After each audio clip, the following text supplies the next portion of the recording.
Natty State Studio, the sports media palace of Mid-America, the Wolf of Center Street. Here's your host, John Nabors.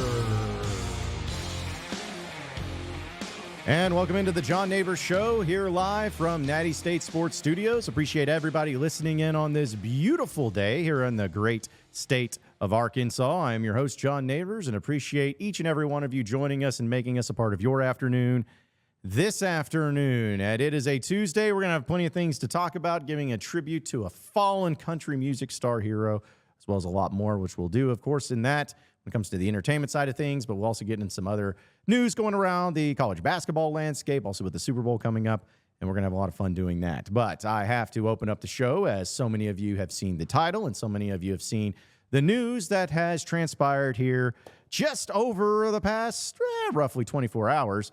You know, we talked about this Razorback basketball team, and I was so over it. I think we all were, but yet here we are talking about it once again because there has been some development, some news, some things that happened where yesterday, last night to be specifically, on Eric Musselman's radio show, it was officially announced that Razorback guard Devo Davis is back on the team. Yeah, you know Devo, the guy that left the team and had it been right before the Kentucky game. And Jay Bill has talked about him going AWOL, and it was under everyone else's understanding that, yes, he was AWOL. Nobody knew where he was. Nobody knew what he was doing, all that. Completely, totally MIA. And, oh, yeah, he's back. He's back on the team. You know, all is well. Everything's good to go. No problems, no issues. But Devo said, quote, or excuse me, Muss says, quote, about Devo. Devo and I met and had a great meeting in the office. He's back with the team in practice today. We're excited to have him back. Okay. All right, so Devo Davis is back. What does that mean? Not a thing to me. I do not care. In Mike Tomlin's voice, I do not care. Because having Devo Davis does not make this team suddenly better. It doesn't make them worse. It doesn't make them a contender. It doesn't do anything for the team itself. We talked about it yesterday. They could win every game in the regular season the rest of the way, go 11-7 in conference play, win 9 straight, and still realistically miss out on the NCAA tournament. So, whoopee. Okay, whatever. It does not matter for as far as the team's success or whatever it is. But I was talking with the guys, and we'll bring them on here in just a second, about Devo's return and the reaction that has happened from Devo Davis's return, just from Razorback fans within themselves. Now, I will say that some Razorback fans have been very supportive. Good to have Devo back.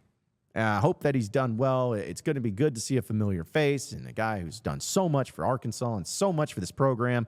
It's great to have him back, and let's hope for the best.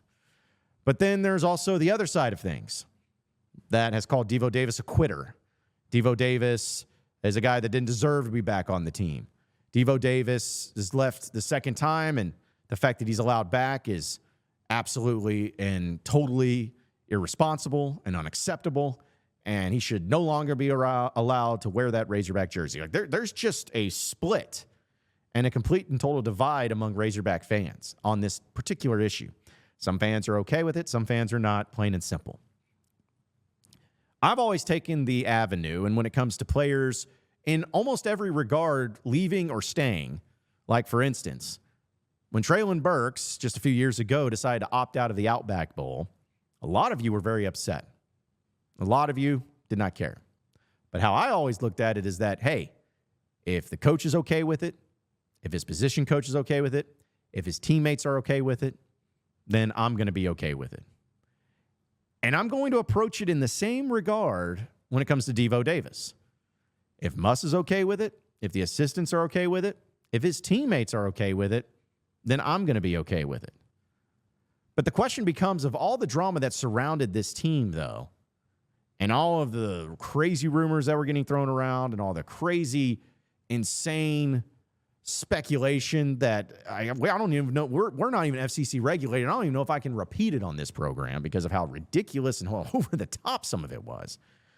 But the fact that he was allowed to come back to the team, and Muss seems to be excited about it because he said, hey, we're excited about it. And I would certainly hope and give the benefit of the doubt to Muss that he's not bringing him back where the team or team members were saying, we don't want him back. Hey, coach, we don't want him back. And he went against their wishes. Again, maybe I'm assuming too much, which we all know what assuming does. But assuming that is the case, then it makes sense and to have him back. But all that being said, I believe that we, and when I say we, as whether you're a Razorback fan, whether you're astute members of the media like myself, we deserve some sort of explanation as to why. Now, it doesn't have to get into juicy details. We don't have to know the exact extent of why this was the case and why he left and why he came back. But I do believe there needs to be some sort of statement or some sort of press conference or some sort of interview, which, by the way, Devo, if you're watching, got an open seat right here next to you. We'd love to sit down and chat. But I would love to know what went into this. It's one thing to happen last year for that short period of time. But now this is the second time this has happened where Devo Davis has left the team and has rejoined the team. What is going on? Like, why? There has to be something to it. There has to be some sort of story to it. There has to be some sort of reason to it. And this just blanket thing of, like, everyone just expecting to just shrug their shoulders and be like, oh, okay, well, welcome back, Devo. Let's move on. No. Like you left in a manner that was pretty extreme. I mean, nobody knew that you were leaving. There was a statement made 5 minutes before the Kentucky game starts. And from our understanding, no one knew what happened. No one on the coaching staff knew where he was. No one knew what happened. And then for him to just come rolling back and to say, hey, I'm back. Yeah, okay. All right, good. Let's go. No, I'm sorry. Like that's not good enough for me here. Again, you don't have to go into juicy details like I'm sure a lot of you are wanting to know.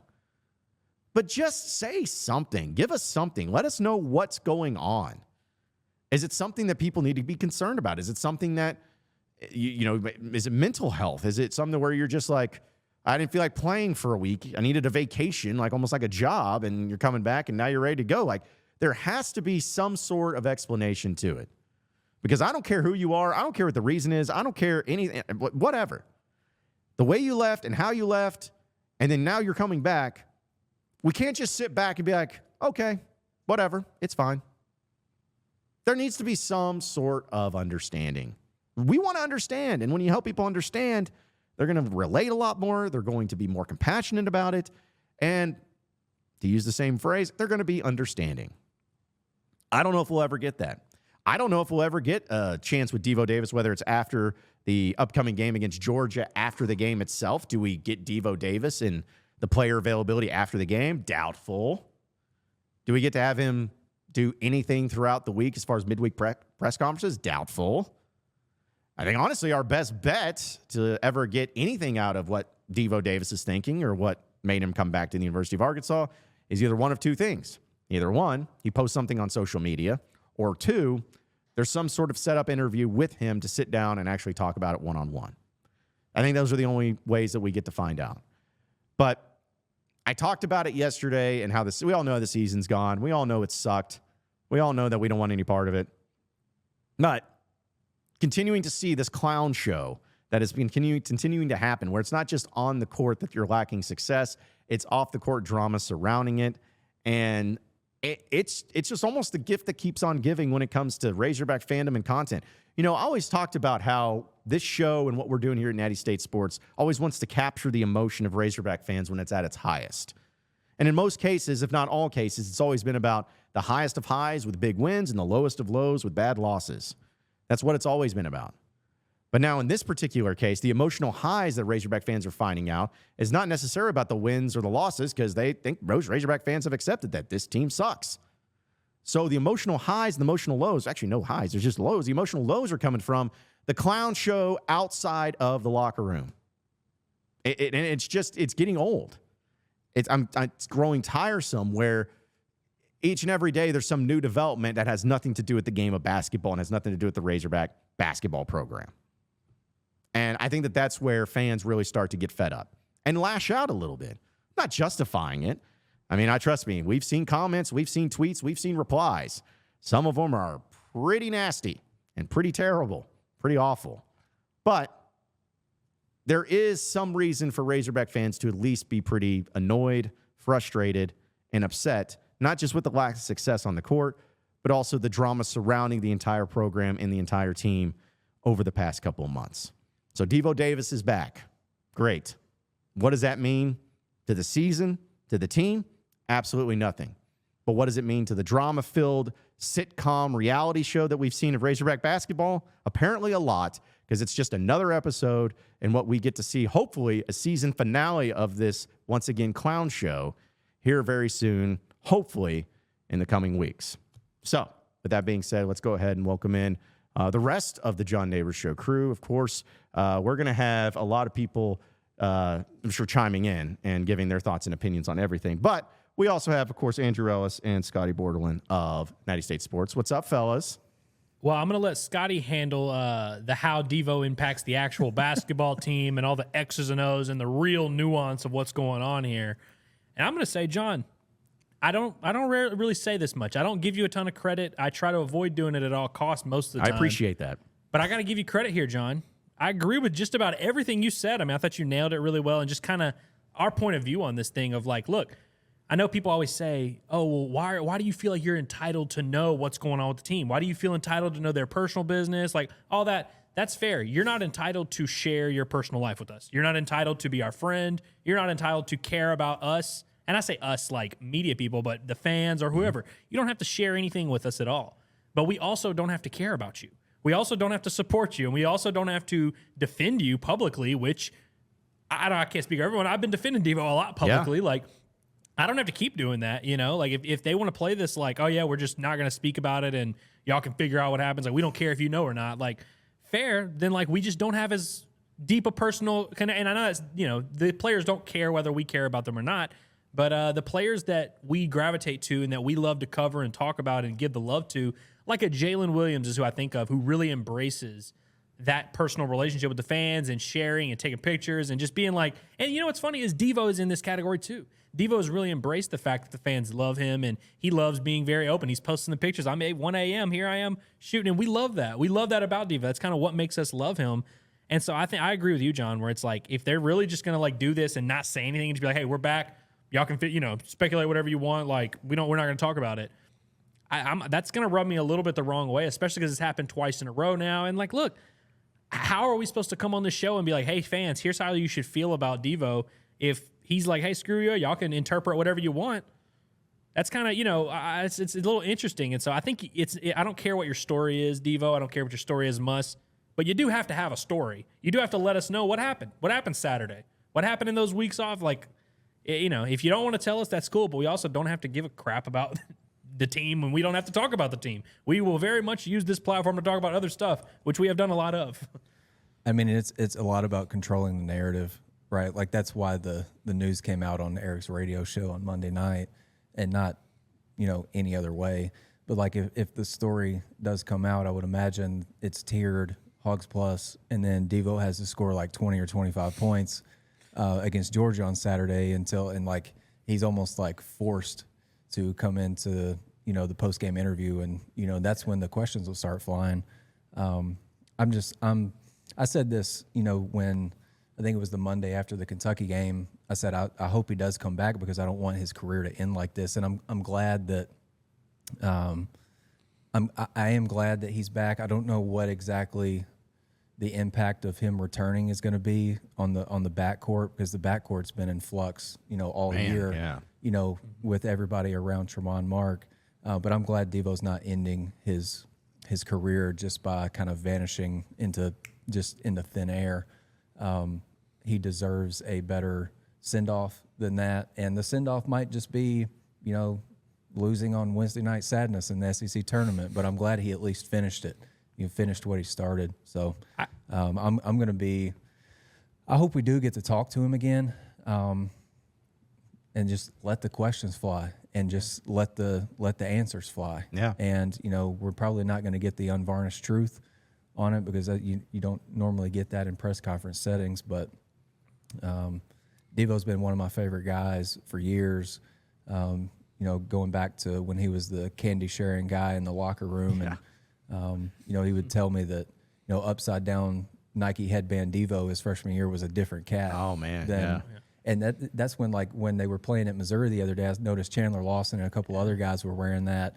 I was wondering if that was a little salute to Devo, but yeah, I'm glad he's back. But as far as like the on-court stuff goes, I don't know what to expect. Yeah. And I think everybody's in that same space. Well, I'm glad, the situation you described, which is like, hey, he scores 25 points at Georgia or against Georgia, and then that's whenever we hear from him or whatever. Like, I'm fine with that. And look, the story can be whatever Devo wants it to be. Even if he doesn't have to come right out tomorrow and have a press conference, or he didn't even have to do it at the Georgia game. Maybe he waits till after the year. But I think I speak for a lot of people who would just love to hear his side of the story. I don't care what that side of the story is. Like, we support Devo and we love him. Like, whatever your story is, man, just tell it. But like, we want to support you and we want to be on your team. But it's really hard if we're just in the dark here. And not that we're important here. I'm just saying, like, you have a space to tell your story with us. Yes, 100%. You have a space to tell your stories. Yeah, and like, again, Devo, that's what everyone wants. We got a chair over here for you, man. It's comfortable too. Yeah, John's not lying. You can't see it in the shot. You can't see it, but there's a chair there. We'll throw in even another camera, and you'll have it on you too. So, but yeah, that's kind of where I'm at. Where I'm with you, Scotty. It's like I've always been a big fan of Devo. I've always appreciated Devo. I mean, he was great in his freshman year, but that moment, I think we even brought it up when he locked down old Mac McClung, and then at Texas Tech to go to the Sweet 16, where everybody was watching that game knew what going to the Sweet 16 meant to Razorback fans, because they had been the longest tenured team to miss out on the Sweet 16 in SEC. Like Vanderbilt, had been to one before that. It was just so long. And everyone knew about Mac McClung, and the fact that as soon as that free throw was hit, I believe it was J.D. Notte, as soon as he hit it, or even if he missed it, it doesn't matter. Devo, immediately, freshman, on Mac McClung, and Mac McClung didn't touch the ball. Like, that's the Devo that I was like, man, this guy that's where is the next level dude. That's where the defensive Devo stopper narrative started. Yeah. It was right then and there. Buddy. Yeah, because he did not give up on that. And it was just the court awareness where, I know that everybody knows, but he's like, he knew exactly, as a true freshman in that moment with everyone watching, he knew Mac McClung is the guy that's going to get the ball. Mac McClung's the guy that's going to shoot that ball. And Mac McClung's really good at hitting shots. So how do you keep him from making the game-winning shot? You keep him from getting the basketball. And I don't know if it was just the fundamentals that he learned from Jacksonville. I don't know if it was what happened in those practices with Eric Musselman just in his freshman year. But whatever it was, his instinct kicked in, and he's like, I don't care what happens. I'm not letting you touch the ball. And that's when I think really, like, that coupled with him hitting the game-winning shot, essentially the next time out against Oral Roberts, is when everybody was like, man, this kid, this is something special. And he continued to show that, the next year, going back to the Elite Eight, and then this past year, and the performance he had against Kansas. I know he fouled out of the game, but just that, and then the emotion that we continue to see after that game of him just tearing up and knowing what it meant so much. Like, that's the Devo that we all know and love. And that's why, like what you said, Scotty, and what you said, Andrew, too, is like, I'm not saying you owe us, owe me, owe anybody an explanation for what's going on in your life and in your personal life. But if you truly want the speculation, the horrible rumors, which I know you've heard about them, if you want all of that to end and all of that to be put to rest and all of that to just be stopped, all you got to do is just give us your side, my man. Like, that's all we're asking for, and that's all I'm asking for. I'm not saying to have a sit down like a deal with Oprah Winfrey and sitting there just be like, so what were you thinking during this time? I'm not even saying that. Like, but if you need that, we got you. Yeah, we can provide it. I can be Oprah for you. I wish I had her money, but but the point is like, you don't have to just open up for this crazy just help everybody else out and help yourself out. Help everything get put to rest. Because it's one thing if there was not these crazy, insane rumors and speculation going on. And if it was just like, oh, man, I heard he quit, or, oh, man, I heard he can't play basketball, oh, I heard he's been playing hurt, whatever it is. But because it's been taken to a whole nother level, this is where it's like, it's best for you to come out and say something. Help everybody out. Because if you came out and said, man, I was in a bad headspace, I was being a bad teammate, I wasn't myself, I had some major issues going on in my life, whatever it is, and you came out and say, but I needed time away. Coach Muss was able to provide that for me, and he welcomed me back, and I'm very thankful to be back, and I can't wait to be back on the court with my brothers. Like, something like that, everybody like, all right, man, great. That's great. We're glad you're back, Devo. Glad you're being healthy. Glad you got that done. So we're going to cheer for you. But when you just sit back and just like, figure it out, say whatever you want, speculate, then that's when you're going to get this crazy, insane stuff that we've been seeing over the past couple I wouldn't weeks. hate if he did a little fax like the MJ, I'm back. Just as simple as that. Just simple as, hey, say something, just a little, the fax when he was back. Just give us a little tease. Yeah, I think the con to just even doing something like that is you can do it and tell your side of the story, but you're not going to give everybody every single answer that they want. Yeah. And so they're going to be like, why did you even do this? And then they're going to pick apart everything you say and say it's cap, or, you're holding back, or, you're not being completely truthful, or whatever. So I don't even know what the point of that is, unless it's, he finds a platform where he can be, completely unfiltered. And there's, anytime you put yourself out there, you're opening yourself up to criticism and all that stuff. I mean, there'd be people that would appreciate the transparency, but all you got to do is look into any comment section. There's going to be people that just But he could at least appeal to normal people. Like, yes, you don't have to appeal to the comment people. section, Yeah, but you can even appeal to like normal people who are Arkansas fans that want to support you, and people really do appreciate stuff like that when you just say your part or whatever. It could be as simple as just posting, your message when you're leaving. People do that all the time. Like, people are still mad that Chad Morris never posted and said, thanks, Hogs, for whatever. Yeah. That kind of little stuff really matters to people. And so it's like as simple as just being like, hey, guys, I'm back and I'm here and I'm sorry. I love you guys. Like, I'm a Hog. People would eat that up, man. They really would. Well, the fact that he went back to practice on Monday, though, and was just like incognito about it, tells me that he's not really concerned about it. No. And Which again is point. why I'm like, I really think that's not especially if this is going to end south, because like you mentioned, they could just lose Wednesday night in Nashville and that'd be how this story ends. But that wouldn't be as hard to swallow as never, just them going out without a whimper, without saying anything, and there'd be no transparency, no honesty, no discussion or anything. That would be tough. Well, to me, it's like the movie Jerry Maguire, for those of you who have seen it, but it's kind of like, the help me, help you type thing. That's kind of what I'm looking at for Devo. It's just like, for us on our platform that we have, whether it's on this show or at the pod at the Palace or, whatever we're doing, or anybody, it's like, we're not trying to attack or to fuel or to, do anything to try to put somebody in a negative light just for the sake of our own benefit. It's like, help me, help you, help us, help you out when it comes to what's going on in your life. Because, if you look at the replies and the comments and the trolls and all that stuff, don't appeal to them. As Scott and Andrew said, don't even worry about them. Don't even answer to them. But what you can do is that the legitimate, logical, rational fans out there that are truly concerned and can truly want to be supportive, you can help them out so much by just saying something. And that's like, communication is always, they say communication is key in every relationship. And whether you want to look at it this way or not, fans and the team that they support is truly a relationship. It's a transactional thing. The team provides excitement, entertainment, fun, emotions, and the fans provide the ticket sales, the ability to have nice buildings, nice facilities, the players, the money. Like, it's a transactional relationship. And in any sort of thing, if there's the communication that's not there, no matter whose side is it's on, then that becomes problematic. The fans, what are some of the easiest ways that they let everybody know that they're very upset with the state of things? Well, the biggest thing is they don't show up. Like, that's usually the key component. That's communication right there. It's nonverbal, but it's communication. They're letting you know. And so it's the same thing when it comes from the team. Like, we'd all love to have full transparency on every single thing that's going on, but we don't need it. Fans don't need it. Fans just want to see success. They don't care how it's done. They just want to see success.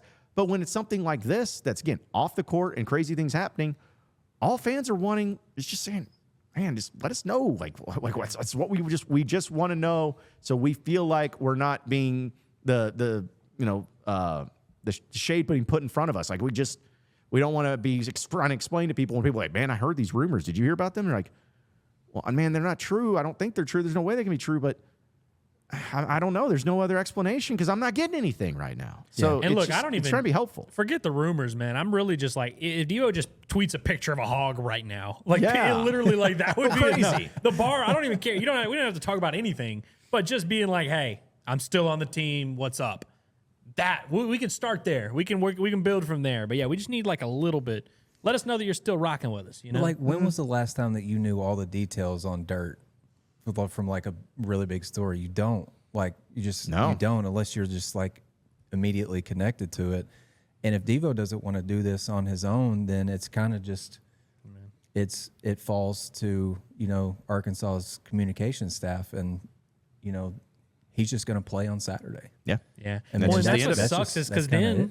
for the rest of time we'll always have to we'll always remember the fun moments with Devo, and then we'll be like, yeah, but that was super weird. You remember when he left the team twice and we never really got an explanation? It all goes back. His legacy is going to be what it is. You know what I mean? Like, and we get to determine it right now. Like, it's going to be so much easier if we're just all on the same page here. And so whatever that entails, whether that's, he can say whatever he wants, but it's like, as long as we just are all on the same page. And right now it feels like there's just no communication. I feel like that's always weird. I don't like it. Yeah. I mean, I don't agree with the comment that I think he'll get booed by fans on Saturday. There's no way. No way. Because that's the thing is most fans are they want to support, they want to understand what's going on. So I don't know. And it all goes back to what Andrew said felt weird calling you Andrew. I always call you Ellis. It goes back to what Ellis said, like when we were doing the preseason streams, just like the four of us. And then you were talking about how, complicated his legacy was going to be, and how, in 10 or 15, 20 years, it's going to be, somebody's going to ask you, like, tell me about, Devo Davis. And it's like, okay, well, he did this, this, and this. It was great. But also there was the step away from the team in 22, 23. And then the next year he did it again for, 2 more games than the previous year. And it's just kind of hard to wrap him up into this one thing. It's kind of complicated, but there's high points and plenty of low points too. It's all part of the story. And the thing is for Devo too, when people, no matter what it is, and especially when it comes to legacies and tenures, a lot of times, and not almost all the time, people remember how it ends more so than anything. That there will be maybe time will have that be pretty forgiving. If you think about some. Like Tom Brady, for instance, throwing him out there. Like, people are probably going to more so remember Tom Brady winning 7 Super Bowls and everything. But, I don't think anyone's going to remember his final year being like what defined him as an athlete. And with Devo, that's kind of the thing that I think everyone's hoping to avoid. And what you talked about, Scotty, was dealing with, you don't want it to end this way. Because in college, you only got 4 years to play, or 5 years to play 4 in most cases. Unless Nowadays, you're that guy like from 8 Miami. and 6 years. You over there, right? You got 9 years to play They're 5. pulling eligibility out the wazoo. Yeah, but overall, you're going to have just a short time frame. And for Devo's first 3 years to be a guy who was on a team that went 8-3 in the NCAA tournament and got Arkansas, being a local Arkansas kid, back to a place of prominence and a place of national relevance, that's what you want Devo to be remembered by, and that's what we all want to remember Devo by.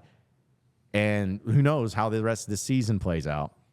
But this is certainly going to be a thing that if it just continues to have no communication and nothing mentioned about it, it's going to be one of those deals that, like you say, Scott, we look back on and we're like, now tell us about Devo Davis. Well, he's a great player. He had some great success, but man, there was some weird stuff going on about it. And that's not how but whether it's right or wrong, that's not how I want to remember it. And I don't think how Razorback fans want to remember. They want to remember the good things, not about the weirdness and not about the awkwardness and not about the crazy rumors that got thrown around. Just remember the good times and the good things about Devo and what he was able to do. And because even so, going back to the whole point of saying, hey, what happened? And so that way people can be a little bit more compassionate, relatable, and everything. If he does that, people are going to not remember the weirdness. Yeah.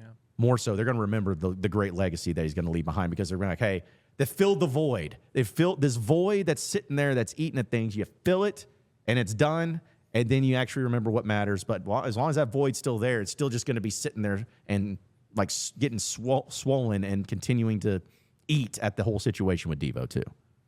Well, and, everyone's wanting to kind of know also, how does this actually impact the team on the court? Does this help? Does this, And the answer is the way it always is with Devo Davis. It's kind of dependent on what version of him we get. And that's part of this whole story too. And that's at least what I'm looking forward to a little bit, is that at least when Devo's playing, there's always just, all right, does he play well? And obviously we've seen the potential of what he can do to help this team. But again, it all comes down to what version of him shows up. I don't care what he says pre or post, but are we getting the Devo that we've come to know and love, that's locking up 94 feet, that's locked in and clearly engaged and being that spark plug? Or is he the version of Devo that we have seen a little bit this year, not as strong in some of those areas, doesn't seem to kind of care as much? Again, that's kind of the fun of all this thing, is like there's always that potential for him to win us back. And we're kind of like saying, that's kind of our plea here on this show, is like, Devo, win us back, man. Yeah. I don't care if it's at the post-game press conference. If you want to score 25, if you want to have 6 steals, do it however you want to do it. But let's just get back to having fun, you know? And that's kind of what I hope he's able to do as a player. And I hope that's what we're able to do covering this team. Because if you want to know why we've spent over 30 minutes on this show talking about one player who might not or might not even help the team or hurt the team at all, hasn't even been on the team for a week, it's because the team sucks. Yep. And so there's nothing fun to talk about. So, hey, if we can get a fun ending to this Devo story, even if it is just a flame out in the SEC tournament, but at least they went out trying, I can live with it as long as we get something. And I'm like you said, Scotty, I'm glad that he gets to finish it however he wants to. Well, and it's up to him at this point. And I will say, on top of that, too, not saying it's going to happen, but imagine the type of story it would be if it was something to where this team, led by Devo Davis, went on a run in the SEC tournament and won it. Now, again, I'm not saying it. I'm not saying it. But just think about, we talked about the legacy and all that. Yeah. Even if they lost in the first round of the NCAA tournament, it would be, and Arkansas's only won the SEC tournament once, and that was kind of in not the exact same situation, but they needed Joe Johnson to step up big in 2000 to get it done. But just imagine the type of added legacy to Devo, where I'm looking at best case scenario. If it was able to not only him rejoin the team, them to finish stronger in these final 9 games, but then to just do something, put something crazy together, and the stars align, things work out, and maybe get some good matchup favors. Maybe somebody upsets a higher seed into whatever it is.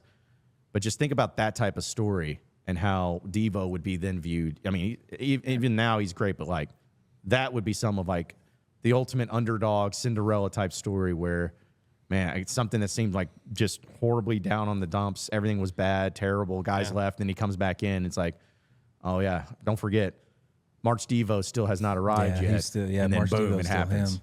The SEC tournament does take place in March. So. That's true. It's true. I mean, it's perfect timing. Yeah, for sure. I think as fans or people who cover the team, I think we just got to get past the point of just expecting to get answers. Like Devo doesn't owe you an explanation. Like unless you're a direct report to Devo, he don't owe you nothing, brother. You know what I'm saying? And it's like people can make the argument of, he's being paid a lot of money. He's like, you deserve some answers or whatever. Not by y'all. It's no, and not by us. Yeah, we don't deserve answers. Like it's his life, it's his story. Mm-hmm. He needs to, like somebody commented, like I think it was Kingsley. He said, I think he'll address it eventually, but let it be at his pace and his terms. That's fine. Yeah, 100%. do that, brother. Yeah. Like he doesn't owe us a damn thing. Yeah, and going to the point of the paying and all this stuff. You know who else gets paid? Professional athletes. You know what professional athletes have done? Like they don't give explanations to stuff that happens in their own personal life. I'm just here so either. I won't get fined. Yeah, exactly. They're not going to come out and just be like, oh well, normally I wouldn't give an explanation, but because I'm making money, like I'm gonna have to, because I'm rich, I have to tell everybody everything about my business. Yeah. Like, would it be great to get an explanation? Of course, because we could probably fill up 2 of these shows and a pot at the Palace and a 6-pack with all that stuff. But it'd be great. But I mean, if you're expecting it, and then tomorrow you're expecting it, good luck. And then the next day you're expecting it, that's another thing. You're getting your hopes people up. always want immediate gratification. Like with the Musk coaching rumors, they're like, when are we going to get answers? I'm like, it's going to be a minute, man. It's going to be a while. I mean, they're already jumping. It's like, Chris Beard's coming. So, I mean, that's where it happened. Like, it just. And look, and that's an important thing to note is that, like, Devo, it might never happen. And also, like Kingsley said, at his own pace, like, just let the dude play ball, Yeah. Like, if he goes out there and plays well Saturday, ain't nobody going to be saying, hey, man, what's going on? You're going to address whatever. If just let Devo go play ball. He's got however many games left in. We never know the answer. I think that's why he's back, because he likes playing ball. One could argue, to a degree, he probably likes playing with the guys that he's on this roster with, or at least some of them. And I think a big reason he's coming back is because of the freaking fans. The fans, like, they admire this guy. They've admired him since he was the kid that came off the bench and sparked them all these years ago against Georgia, by the way, if you remember that. His breakout game was against Georgia.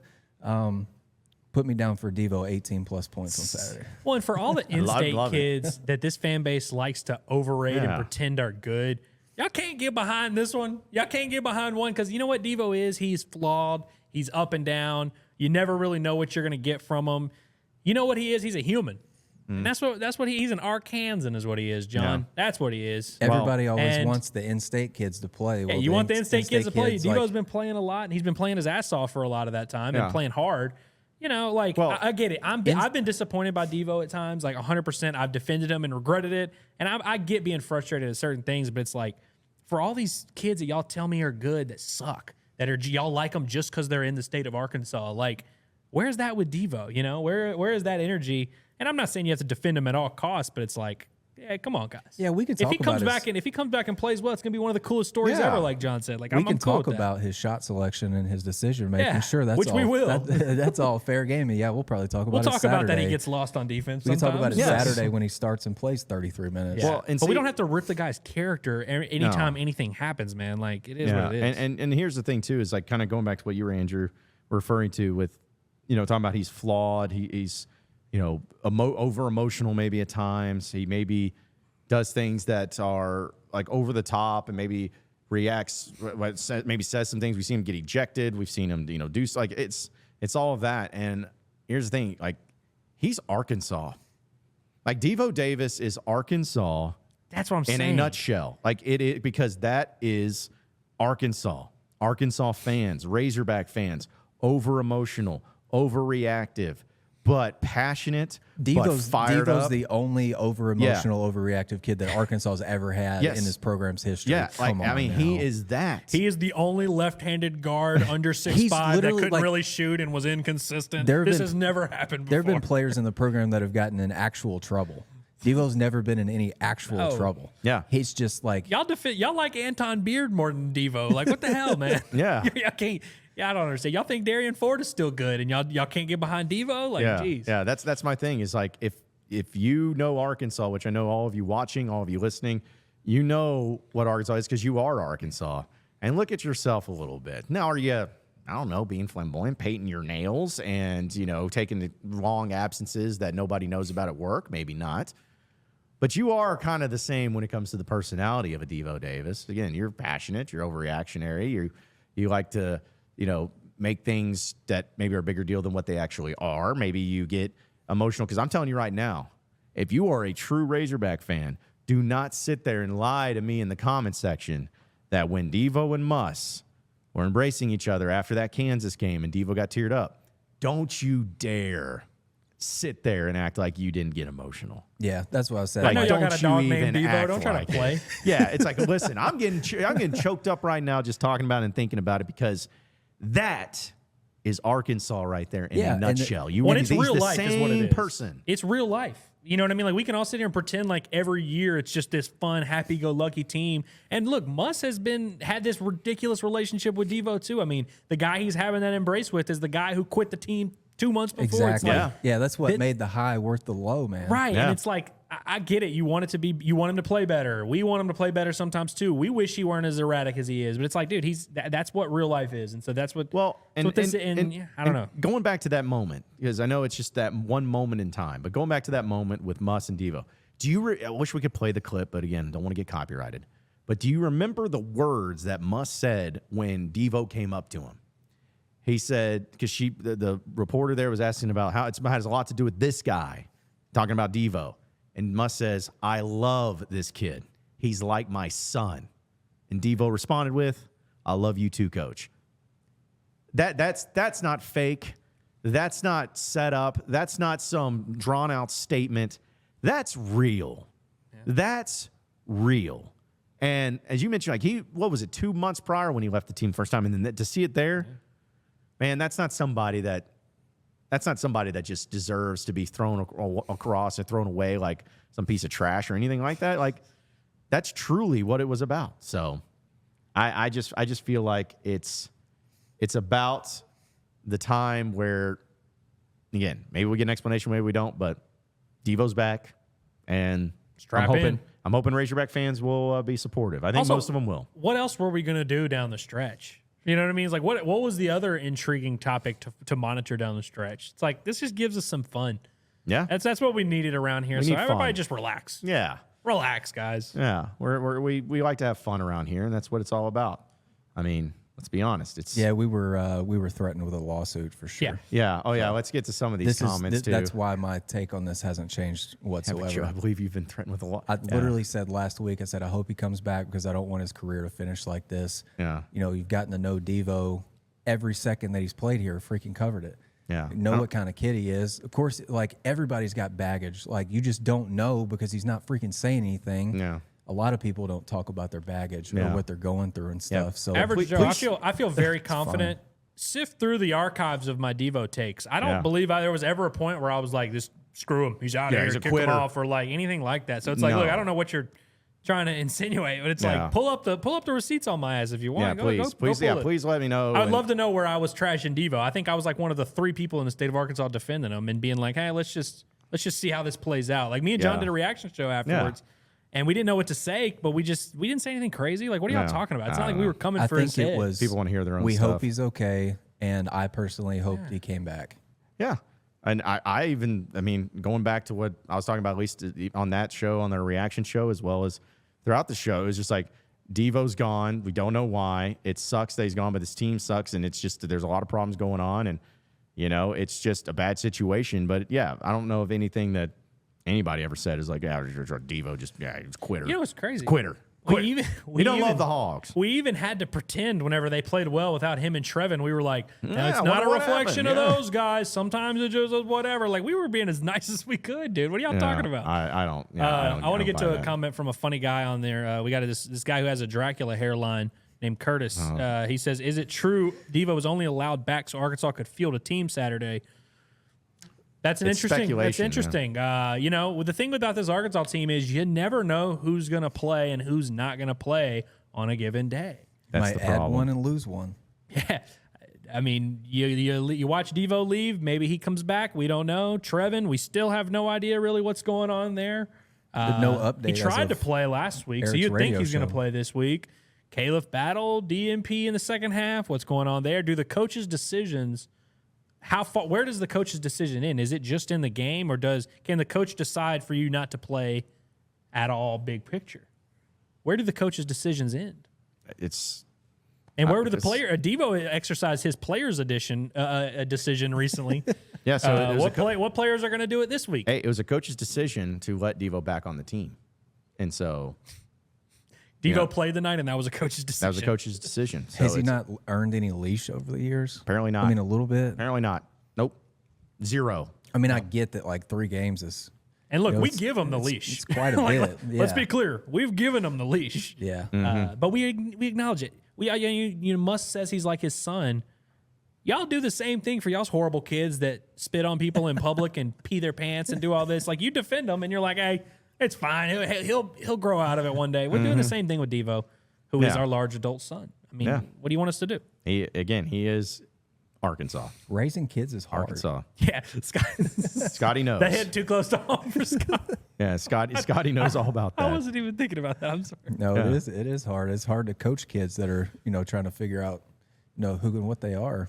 You know, and Mal, then if you're there's- and listening, then I was talking about the people in the trailer parks, not then there's the basketball side of things. It's the whole package. Yeah.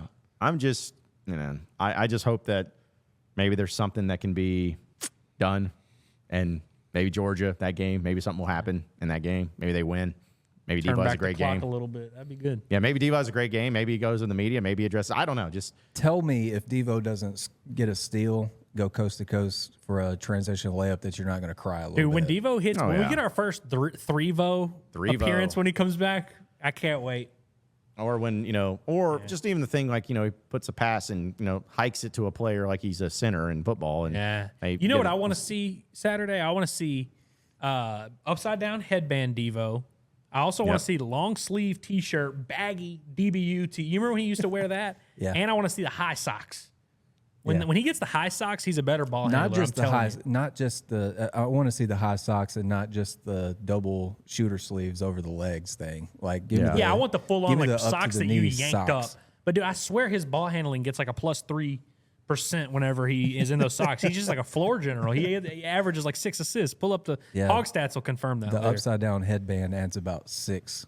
Adds about 6 to his overall. Yeah, no, that makes sense. Well, and again, I know we've talked a lot about Devo and everything, and I also love how Black Neighbor says Curtis pulled a Devo and walked out on the Natty State team. Yeah, So, we famously don't always have 2 people on this show, and there's not always one of us sitting out. We famously, this is unique. No, yeah. Well, listen, we're not saying anything about Curtis's situation, okay? Yeah, All we don't right, want to just comment. I mean, Curtis, no comment. Curtis will speak whenever he I wants to was speak. going to tell y'all where he was, but I'm just not out of respect for his privacy. Now, so, hey, did we put a We statement? demand answers from Hey, Devo. Mike, do we put a statement out? Okay, yeah, this is what the statement Yeah, said. Branson, get on that statement. Yeah, we need Branson. You got that statement ready? Is that way we can make it work? Yeah. Let's Tune in do tomorrow that. to see which combination of 2 will be. We Who might knows? make him available tomorrow. We might not. Yeah, we may have more starting lineups on this show than the Razorbacks do this season. We may start doing that too. So, but we will get into some other things, folks, here in just a little bit. But first, of course, we got to tell you about one of our great sponsors here on Natty State Sports, as well as the John Nabors Show. It is Superior Contracting and Development. Now, folks, I know that a lot of you who are out there in the state of Arkansas, you're looking to have this warm weather once it starts happening to get something a little bit different in your house, whether it's interior and dealing with some of the redesigning of inside of your home, as well as an exterior. Maybe you're building a pool, something fun like that. Then you need to contact Superior Contracting and Development. They are licensed residential and commercial contractors specializing in all aspects of home rebuilding and remodeling. And they handle everything from fencing to drainage to additions and remodeling of your existing structure, all the way to land development and ground-up construction. And if you call them today, they can help you out at 501-453-3053. That's 501-453-3053. You can also visit their website at superiorark.com, as well as contracting at superiorark.com. So no matter what it is, when it comes to interior, exterior design on your home, make it Superior Contracting and Development, helping out the folks there in the state of Arkansas with an Arkansas-based company. 501-453-3053. We'll take a break. When we come back, there'll be more John Nabors Show here live from Natty State Sports Studios. So stay with us. Well, Fayetteville is 1,843 miles away, but the call of the Hogs can be heard all the way to San Francisco.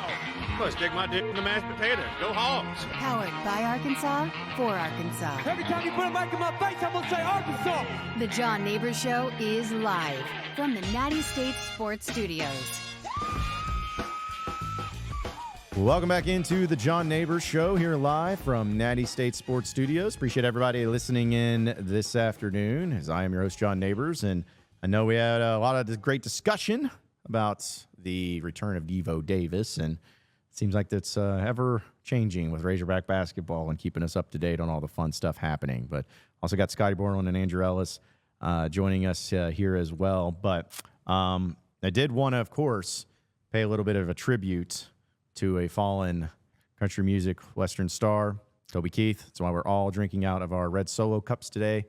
62 years old, battled cancer. That was some sad news to wake up to. Yeah, 62.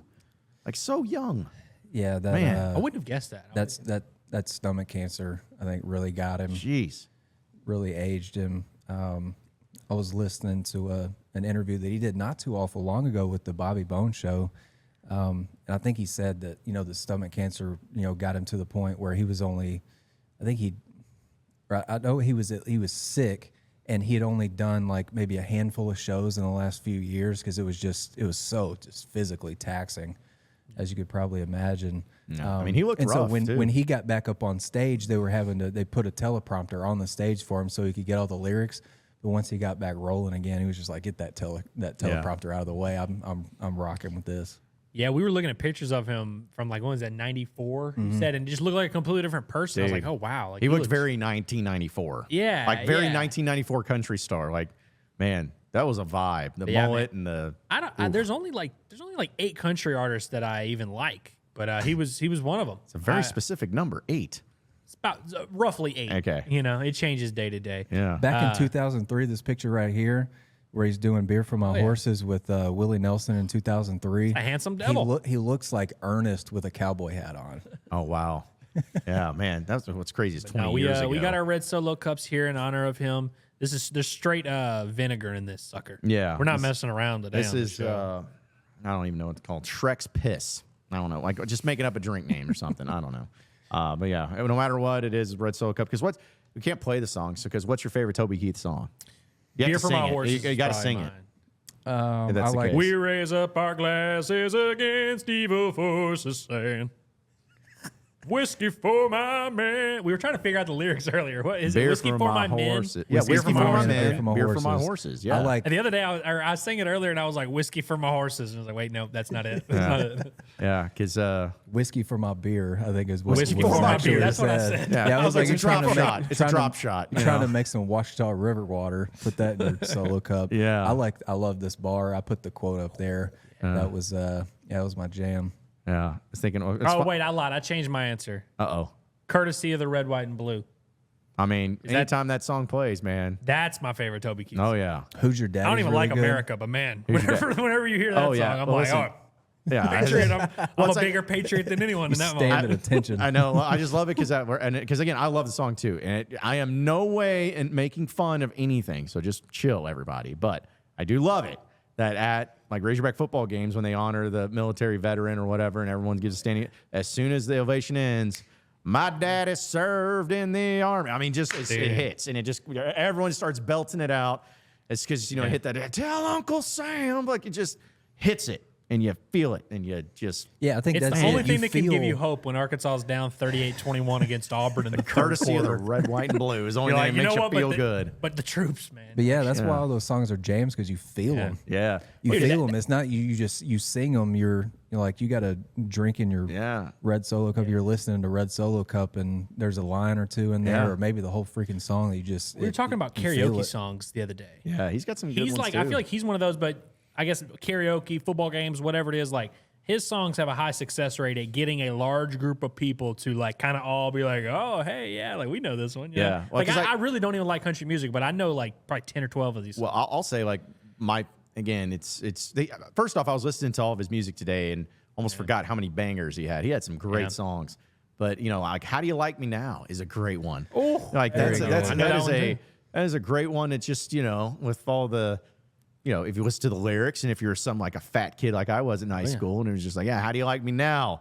You girl that's got a lot of money, married a doctor and having a lot of success in your life now, but, not as fat as I once was. But, it's like you got to like that song and, I love this bar is great. And I mean, should have been a cowboy. I mean, come on. Yeah, that's a classic. Yeah. Come on. How do you not, as soon as you heard that, go west, young man, haven't you been told? It's like, oh.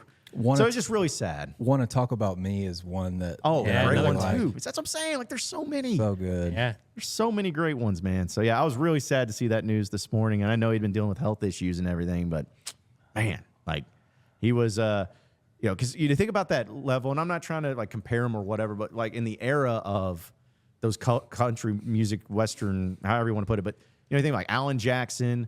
You think about Garth Brooks. You think about kind of people who are in that same age frame. Yeah. Alan Jackson was one that, like, I was late to the party, but once I realized how much stuff, I was like, wait a minute, this is all Alan Jackson? Okay. I mean, to me, Chattahoochee might be one of the, like, go-to, like, might be, if you're talking about country songs of my generation, that might be it.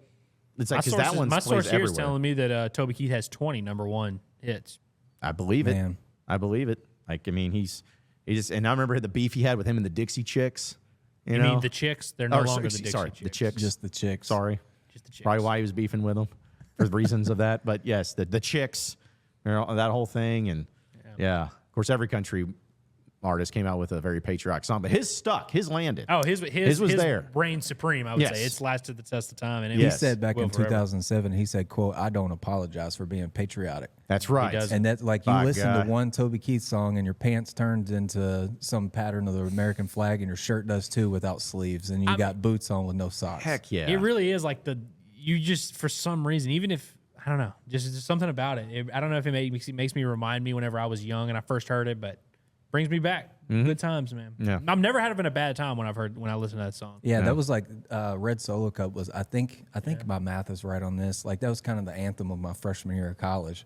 And like you kind of hear all about college and, you know, what the experience is going to be like. And then that song becomes a real hit. And then it's like, you know, kind of remember that, you know, 2011, 2012, that's part of that freshman year that I had. Yeah. When Scotty thinks about Toby Keith, it reminds him of the first time he started drinking beer. He's like, man. It was always in a red Solo. Prime innocent Scotty, You know, the first time he put his lips. You've got the link to get drinks on a Friday from somebody that's in a fraternity. I was at GDI. We didn't have, like, we had to go through a guy that was in a fraternity. He would tell us to meet us at the parking lot next to Bud Walton Arena, and then he told us to bring a backpack, and I'm like, what are we bringing the backpack for? Like, we're grabbing beer, you know? And then you got that walk from the Bud Walton parking lot up the hill to Yoakum. That was a hike. It was a hike. It's a hike. Like, you don't need a Stairmaster. Yeah. That thing does the job. I mean, that's all. No. A lot of memories there. Point is, Red Solo Cup to you, R.I.P. Toby Keith. Had a great run, great music, and you will be remembered. So, yeah. Also, in some other news, too, I wanted to bring up, there's a few storylines that will happen. I know we talked a lot about Devo Davis and the situation with him, which it's still weird that they don't have a midweek game. Like, I know we talked about everybody else. Welcome to the bye but I was week, like, man. yeah, it's like, you know, I can't remember the last time that this has happened, if ever, to be honest. Like, I cannot remember if they've ever had a time where in the middle of conference play, because it was always like the SEC Big 12 challenge that kind of got thrown into the mix in the middle of conference. But it's kind of nice, actually, to just have a week where it's like, man, I don't have to be pissed off. You know, this is on the a only Saturday year night. where it's nice, honestly. But, yeah, I mean, we're enjoying it right now. I probably, by about Thursday, I'll be like, man, I want to watch some ball, man. But Yeah. Well, I'm not there yet. There'll be some other yet. ball to watch. Well, I'm we've been sure. watching some ball. Lost some money on Kansas last night. Shout out to Clubber Tang. How about that? I had the under 144.5 points. You don't want it to go to overtime when you have the under, I've heard. Dude, I crushed the under in regulation. And then Tyler Perry went to the line with like 5 seconds left. Totals at 144. He misses the front end. And they're up 4, so he didn't even need to make the second You mean one. but he Tylor did. Perry? Tylor Perry. Yeah. Yeah, that was a tough one. That was, I mean, again, great game, though.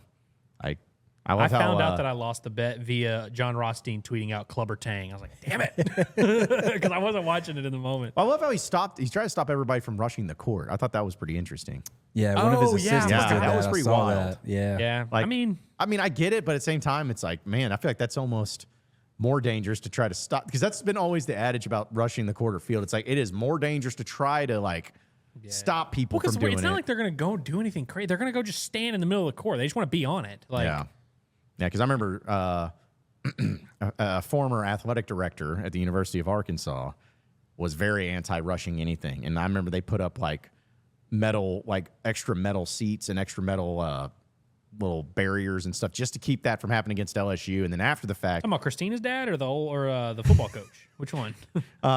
Christina's dad, I believe is his name. That's what he Her went by. pops? Actually, yeah, that's what he went by, is Christina's dad. But I remember, like, you know, and they put up barriers, and I was like, man, I just always thought it was a lot more dangerous to try to keep people from there, because that's how you get crushed and all of that. But Yeah. I mean, again, that just I don't know. That That's assistant coach got those kids' attention last night. Mm-hmm. But the last time, I could be wrong about this, so if you want to fact check me, that's fine. The last time that I could find Arkansas had a week gap in its SEC schedule was 08-09.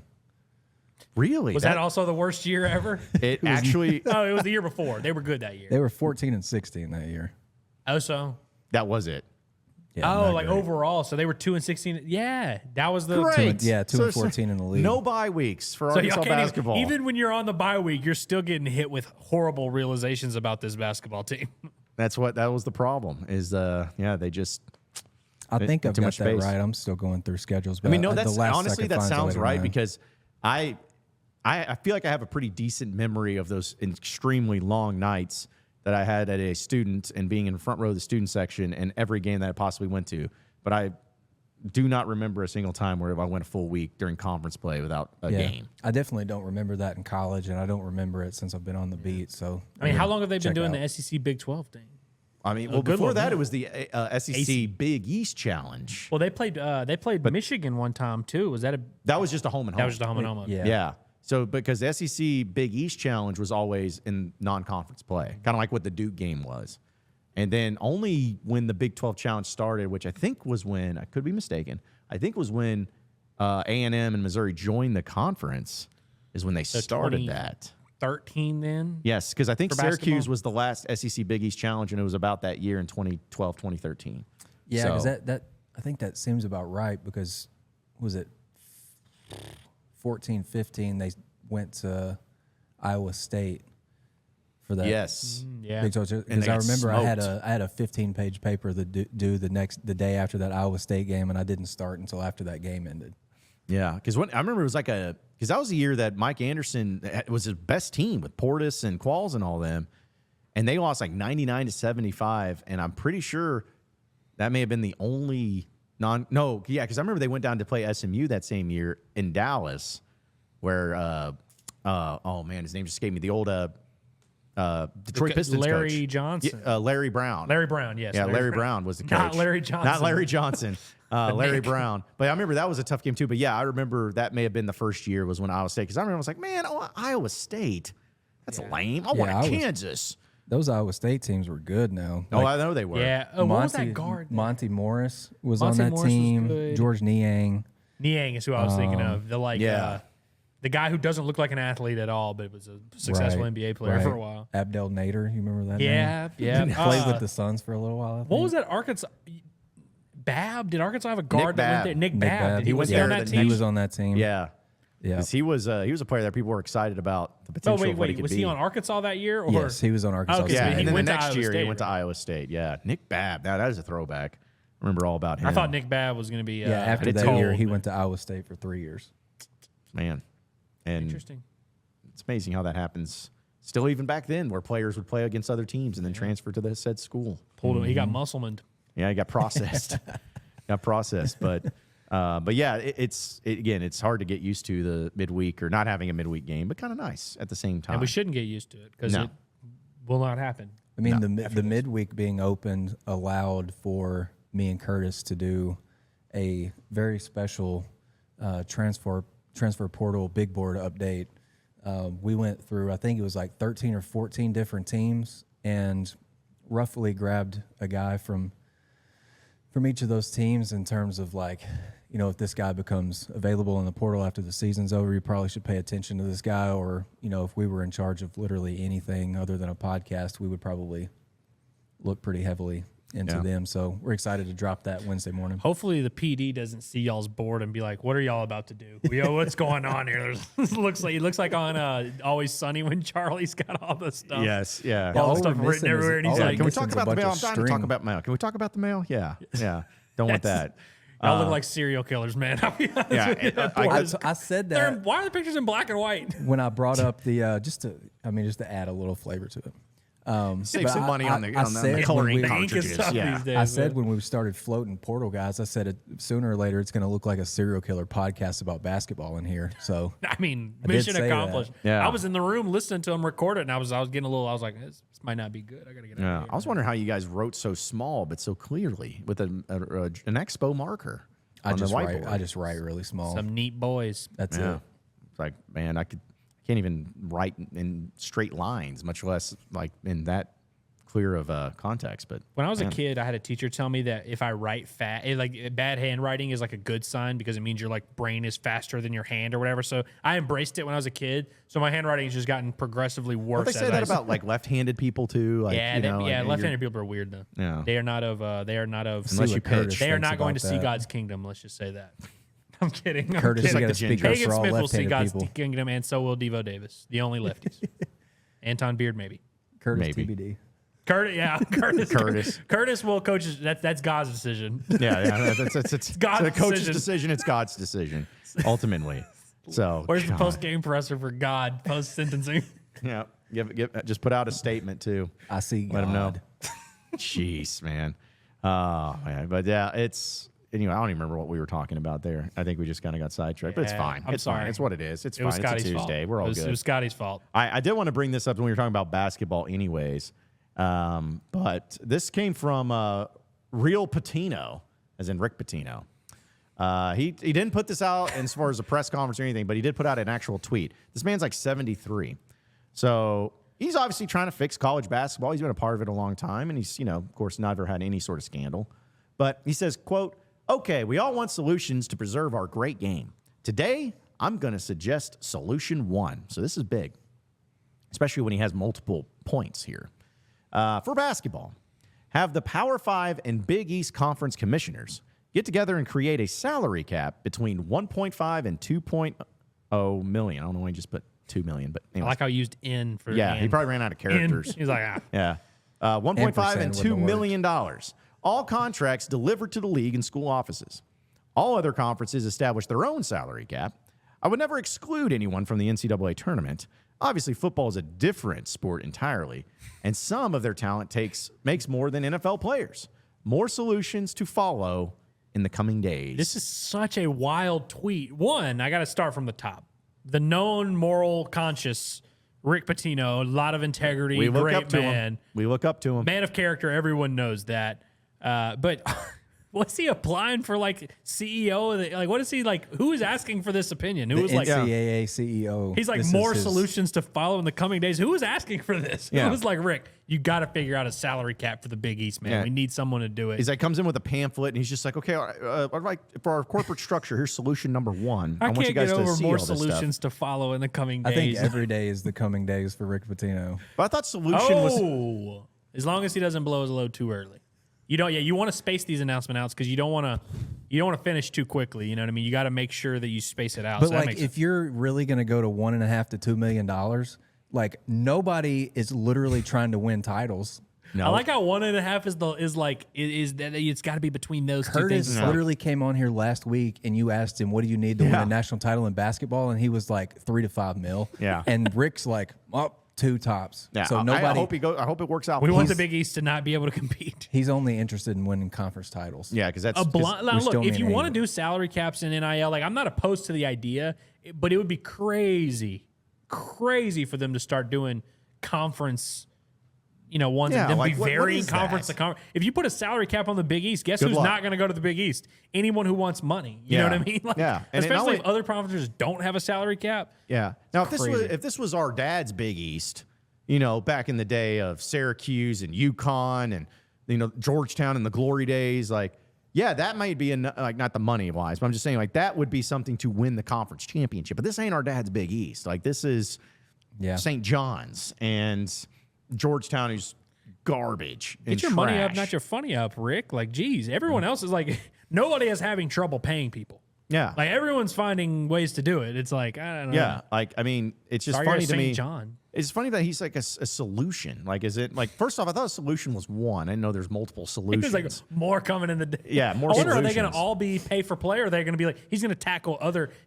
like Title IX and like all these other issues? Like, Or maybe targeting. Maybe he's like, I got a solution like, for targeting in I'm going football. to look at the review system. It's completely screwed, guys. And We like gotta fix Rick this. really needs to get his money up because he's one of the teams that's floored more starting lineups than Arkansas has. Brother, go coach I your think team. 13. Like, worry about like finding a combo for your team and yeah, it's like my man. Find an Also, identity. like, just getting more money than 1.5 and 2.0. He hates his team so much. He's like, we got to get a salary cap, man. This sucks. like, not only that, but I'm He looking at him just like, want too dude, much. I'm like, you're in the middle of the season. Why are you tweeting this stuff? Like, this is like in the summertime when you're just kind of out on your boat, hammered, and you're just like, man, I've been thinking about this. Or you're talking to your buddies, be like, dude, Rick, that's a great idea. You should tweet that. And he'll be like, man, you know what? I'm going to let the people know. Every they're college gonna know. basketball coach has too many yes men around him. Because if he had run this by, like, if Muss ran this by his assistants, they would be like, hey, that's a stupid tweet. And he Don't do started that. with okay, like as if like he Okay, just got asked we all the question. want and he said, solutions. okay, I'm going to do this. Like, okay, let's just we I've been all thinking about this. we all nominated Rick Pitino as the czar of NCAA basketball. Yeah, somebody said watch Pitino lose to 3-19 DePaul tonight. Now, that would be No be joke. on par. Maybe that's why he felt the freedom to tweet this stuff. He's like, we got Darius Hall's former school coming in tonight. Like, we're good. Kingsley says, so pay the players, like employers should pay their employees. Interesting, Rick. I mean, like, we're fine. I mean, we're all fine with paying the players, which everyone's getting paid. Then Curtis said Yeah. what everybody else was thinking. So Yeah, Yeah. Patino's speaking from the Denny's bathroom and not the Final Four mindset. Two mil is chump change these days, Rick.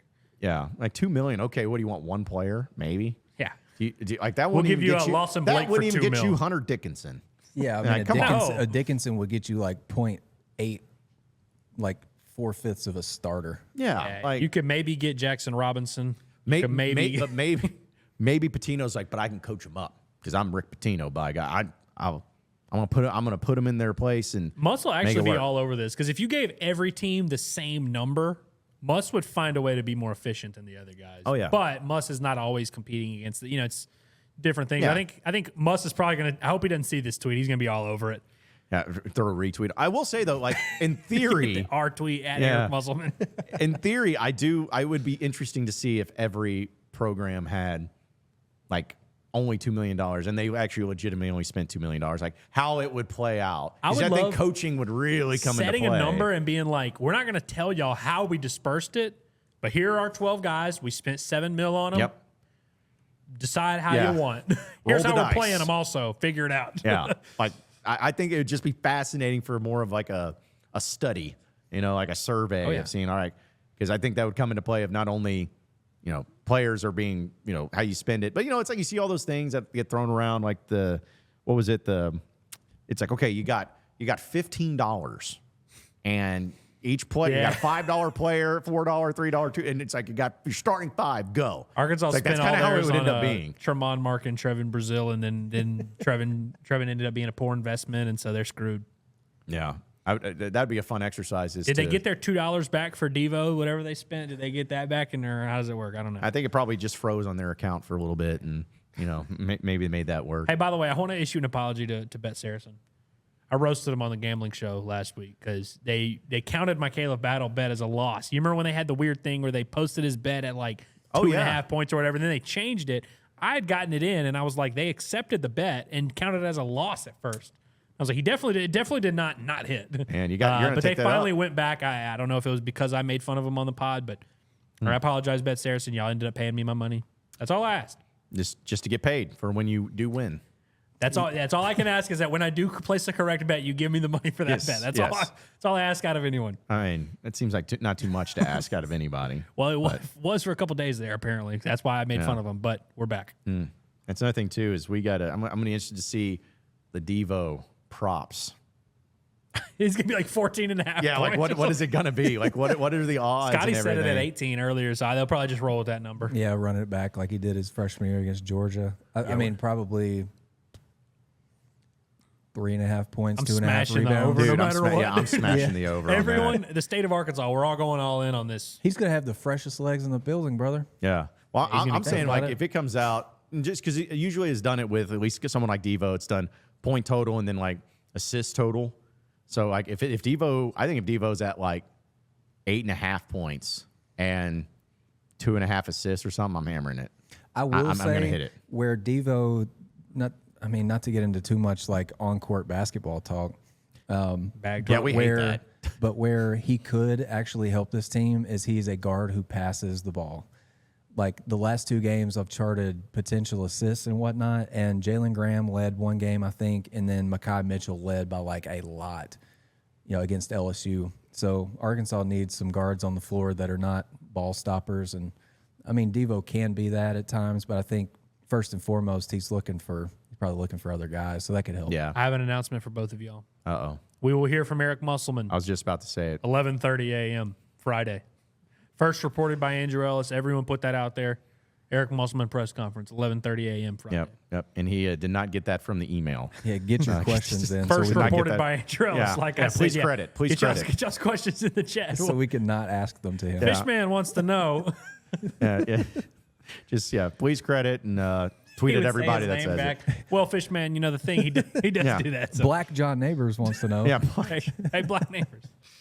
Yeah. Now that one I think would either provide a chuckle in the room or Hey, just send me an something like audio that. recording so when I get called on, I can just hit play and there you go. he'll hear it. Yeah, ask your questions, firing away. I'm a little surprised. Like, man, that's weird. 11:30 in the morning, the day before the game. I don't know why they don't do it Thursday. What's going on? Like, nobody's doing anything Thursday. Yeah, like, do they not know we're doing our launch party on Friday? Like, come on, we're gonna be busy. Oh, yeah. I was just thinking Yeah, where are about we that. going to do that? Yeah, Not here. totally not in our office space. That's big enough to obviously have a lot of cool people hanging out and people having a Man, come on. Come on. First reported by me. We were having a great show.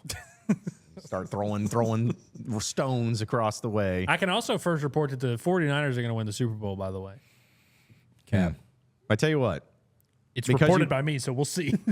I tell you what, that's actually a great segue. You know, what we call in the biz a segue, because that's something I want to bring up and something that pisses me off about champions or people who are in a championship. And we're going to get into that here in just a little bit. But first, folks, got to tell you about our fine folks over at Alumni Hall. Now, you've heard us talk about Alumni Hall and all the great apparel that you can get as a Razorback fan, especially when you go to nattystatesports.com/Alumni Hall and be able to shop them online. But I'm telling you right now, the Razorback baseball jerseys, folks, yeah, they got them in stock. And yeah, they're looking really good. And how's this for a little tease? They have already the jerseys that not only Arkansas has been wearing and going to wear this year, but they have a sweet alternate jersey that Arkansas is actually going to wear. You're going to walk in, you're going to see this Razorback pinstripe baseball jersey. You're going to be like, what is this? What is this? What is this malarkey? Who's putting this crap together? Well, that's the official University of Arkansas baseball team jersey they're going to be wearing at some point in time this year. It's a pinstripe jersey, and it looks amazing. And they have them on sale right now at Alumni Hall. But supplies is only going to last for so long, so you better get in on it and go to their website, I guess, which is technically our website, but go to nattystatesports.com/Alumni Hall, and you can check out and get those great jerseys. And they have different options for you to choose from, but the pinstripe one is definitely the coolest looking one there. But you can check out there. And also, when you go there to Alumni Hall, locally in Fayetteville, at 3417 North College Avenue, go in there and say, the boys from Natty State Sports sent you. What's that going to get you? Probably a smile and say thank you as you purchase your materials. But it at least is going to put that into their mindset of like, hey, those Natty State Sports guys, they know us at Alumni Hall, and they know that they're going to take care of their customers because they take care of their listeners. So either way, go over there, check them out. They got all the baseball, whether it's baseball hats, baseball jerseys.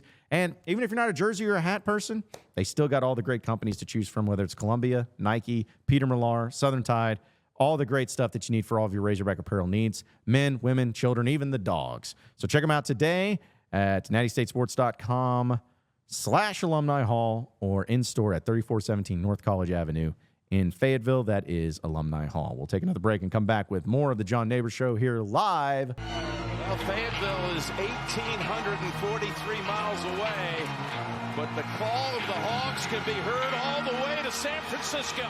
Well, stick my dick in the mashed potatoes. Go Hogs. Powered by Arkansas, for Arkansas. Every time you put a mic in my face, I'm gonna say Arkansas. The John Nabors Show is live from the Natty State Sports Studios. Welcome back to the John Nabors Show here live from Natty State Sports Studios. Appreciate everybody listening in and watching in and making us a part of your afternoon this afternoon, as we've been talking a lot about the Devo Davis situation and, of course, paying our tributes to Toby Keith, 62 years old, passing away peacefully in his sleep last night. So really sad to see. But been doing that, also talking about Rick Pitino and his solutions to college basketball, college athletics. You know, just make him commissioner. You know, like he's auditioning for it. That's what it was. Yeah, he's got the solutions. He's got it all set. He's ready to roll. So just do that. Just make that happen. But yeah, for those of you who may have missed it, yeah, Muss is meeting with the media at, was it, you said 10:30, 11:30 on Friday? 11:30. 11:30. Well, that's what was reported by Andrew Ellis earlier today. And Andrew Ellis does know. I confirmed. He's got it. sauces. Confirmed it. Okay. So it's been confirmed by Have you another tweeted very out yet, though? valued member. Have you of tweeted the, out though? No. I'm gonna tweet out my right scoops now. come from the mouth. I'm not on my phone all day like these kids these days. Yeah. Who are Phones. watching this on their phones. Them and their Twitter machines. Yeah. Yeah. You're actually big J journalism over there. But I don't know. I'll be curious to see if he gets asked about, or he will be asked about Devo. I would imagine, yeah. But what answer he gives to Devo coming back, like, should be great. It's got to be the first question, I would think. But I guess it depends on who asks it. He's going to stick to what he said on his radio show Monday, I would imagine. They met on Sunday, had a nice meeting in his office. Then they followed it up with lifting weights together, and then Devo went and got shots up on his own. And then the next day he practiced, and then he tweaked his ankle. Great. So there it is. That was the story from last night. So there you go. That won't change, right? That clears it up. Yeah, I won't don't change. expect it to change much. Surely it won't. I'm sure it'll be fine. Okay, so yeah, I would talk to little T's about the 49ers, and it's not that it matters that they're in the Super Bowl. Yeah, it's like forgot about the T's. That was another thing I reported was that they would win the Super Bowl. Okay, so this is something that because San Francisco did this too. So I'm not just calling out the Chiefs for all you Chiefs fans. And nothing pisses me off more than this. This is coming from Barstool Sports, more about the headline. But it says, congratulations, everyone. You just allowed a dynasty in the Kansas City Chiefs to be able to legally play the, quote, no one believed in us but us card if they win Super Bowl 58, I believe is what it is. And here's why. So recent NFL quarterbacks who beat playoff spread 5 games in a row within 3 seasons. Jake Delhomme was one of these quarterbacks. Ben Roethlisberger, Eli Manning, Kurt Warner, Joe Flacco, Aaron Rodgers, and Nick Foles, and Patrick Mahomes. So just something out there. Like, again, that's just what they're using for this. But here's why I'm wanting to bring it up. Why is it that in sports, especially in championships or if they win the Heisman or the MVP, does everyone have to be doubted? Like, does everybody have to say no one believed in me? Like, one of the things that just boiled my nuggets is when I heard Bryce Young from Alabama, when he won the Heisman, saying, nobody believed it. My man, you were the 5-star quarterback coming out of high school. What do you mean nobody believed you were going to be good? Like, what does this mean? And it's the same thing I saw the 49ers were talking about. I think they put out that video. It's just like, no one believed them. Who? They were favored like all year. Yeah, both of these teams, this was kind of the unanimous, like maybe not all year, but it was like when we got to the postseason, a lot of people, if it weren't Ravens, it was Chiefs, but the 49ers were the unanimous NFC team. At the very least, 2 of the 3 best teams in the playoffs. Against all odds is what San Francisco's hype video is for Super Bowl. I'm like, are you mental? That's gross. Like, what are you talking? And it frustrates me. I'm like, not everyone can be doubted. All right. Yeah. Sometimes, what's wrong with embracing the role? I get like it's probably for, we're trying to motivate ourselves. And like, what's wrong with saying, you know what? Everyone knew we were going to be good, and dadgummit, we showed it. That's way cooler to me. You know what I mean? Like when the Patriots, that was a fun thing where it was like, hey, we expect to be here. We expect to win these games. Like, it is what it is. That's way cooler. Yeah. And so, I mean, like, I don't know. Like LSU baseball last year won the national title. They didn't do the nobody believed in us. That's what made it cooler. It was like they were preseason number 1. We kind of knew we were going to have to face this team. And then we knew they were going to kick our ass, and they did. You know, like same thing with Georgia football. Like Kirby Smart was just, nobody believed. I'm like, you're an idiot. I'm okay with doing that to your own team. Yes, but behind closed doors, do not publicly come and spout that narrative like it's a real thing. Like we're talking. Well, and about after you win life. the title, just be like, nobody believed in us. I'm like, my man, you beat everybody by 30. You were literally a favorite in Vegas. Yes, like, and also 93% of the public money is on the Chiefs as of the other day. So the people very much believe in the Kansas City Chiefs if they want to play that card after they win. But no, it's I don't know if it's become. It feels like it's become more apparent or more reoccurring and more frequent where players, teams, whoever come out and say, no, nobody believed in us. I'm like, because there's always somebody who tweeted something negative or whatever. And so maybe that's who they're referencing. Maybe it's Old Takes Exposed fault. Now, like blame them. Yeah, maybe. People love circulating, like, anytime there's a negative thing and they, like, pull it up and it's like they create a whole straw man argument out of it. Like, okay. I get it. Like, Old Takes Exposed, I loved that account for a long time. It's great. But when he's pulling up to, like, random draft guy who's just like, hey, I don't see it with this guy or whatever, and, like, trying to paint it as a narrative where it's like, it's just a guy who was not impressed with whoever. Like, it just sometimes these misses happen, but when people try to do it as, like, see? Everyone was hating. Yeah. Like Dabo Sweeney, I feel like, was a main proponent of that during their run. He was just like, we showed all y'all. You didn't believe in us. I'm like, he said you couldn't write a better script after their second title. You couldn't write a better script. I'm like, I don't know. Shoot me. Like the team from the ACC. I can't. They doubted Jesus and they doubted Clemson football. The team that had 23 draft picks, they won the title. I hope I'm not making this up, but wasn't Dabo the one that said, we got the name, image, and likeness of God or something like that? We're going to build our program on his name, image, and likeness. Yes, that's right. And I'm like, listen. He also said he would quit coaching if they started paying players, and he lived up to his word. He's still there, I believe, still collecting a check. But it's like, listen, I'm a Christian. I'm all for that. But, like, okay, just relax. I don't think God cares about the name, image, and likeness of a football program. Like, I don't think he's a college football fan. No, yeah. So it's just like that's the type of stuff that drives me up the wall. But still, the doubting, and again, like I'm with you, Andrew. If you're doing it to motivate your team, That's fine. one thing. But just this, we got to stop with this. At some point in time, somebody's going to believe in you, and you're going to answer the call. That, like you said, I think that's a better story. I think that's more impressive. You know what I like is when Nick Saban was like, hey, I don't like y'all talking good about us. Well, that's rat poison to our team. When you're telling us we're good, we don't like that. I like that. The guy who's like, hey, stop hyping us up. We ain't done nothing yet. Yeah. Rather than believe in us. It's like, go show us why we should believe in you. And we probably will. Yeah. It'll be fine. What was, even if we're hating, we still, it's not we actually were doubting you.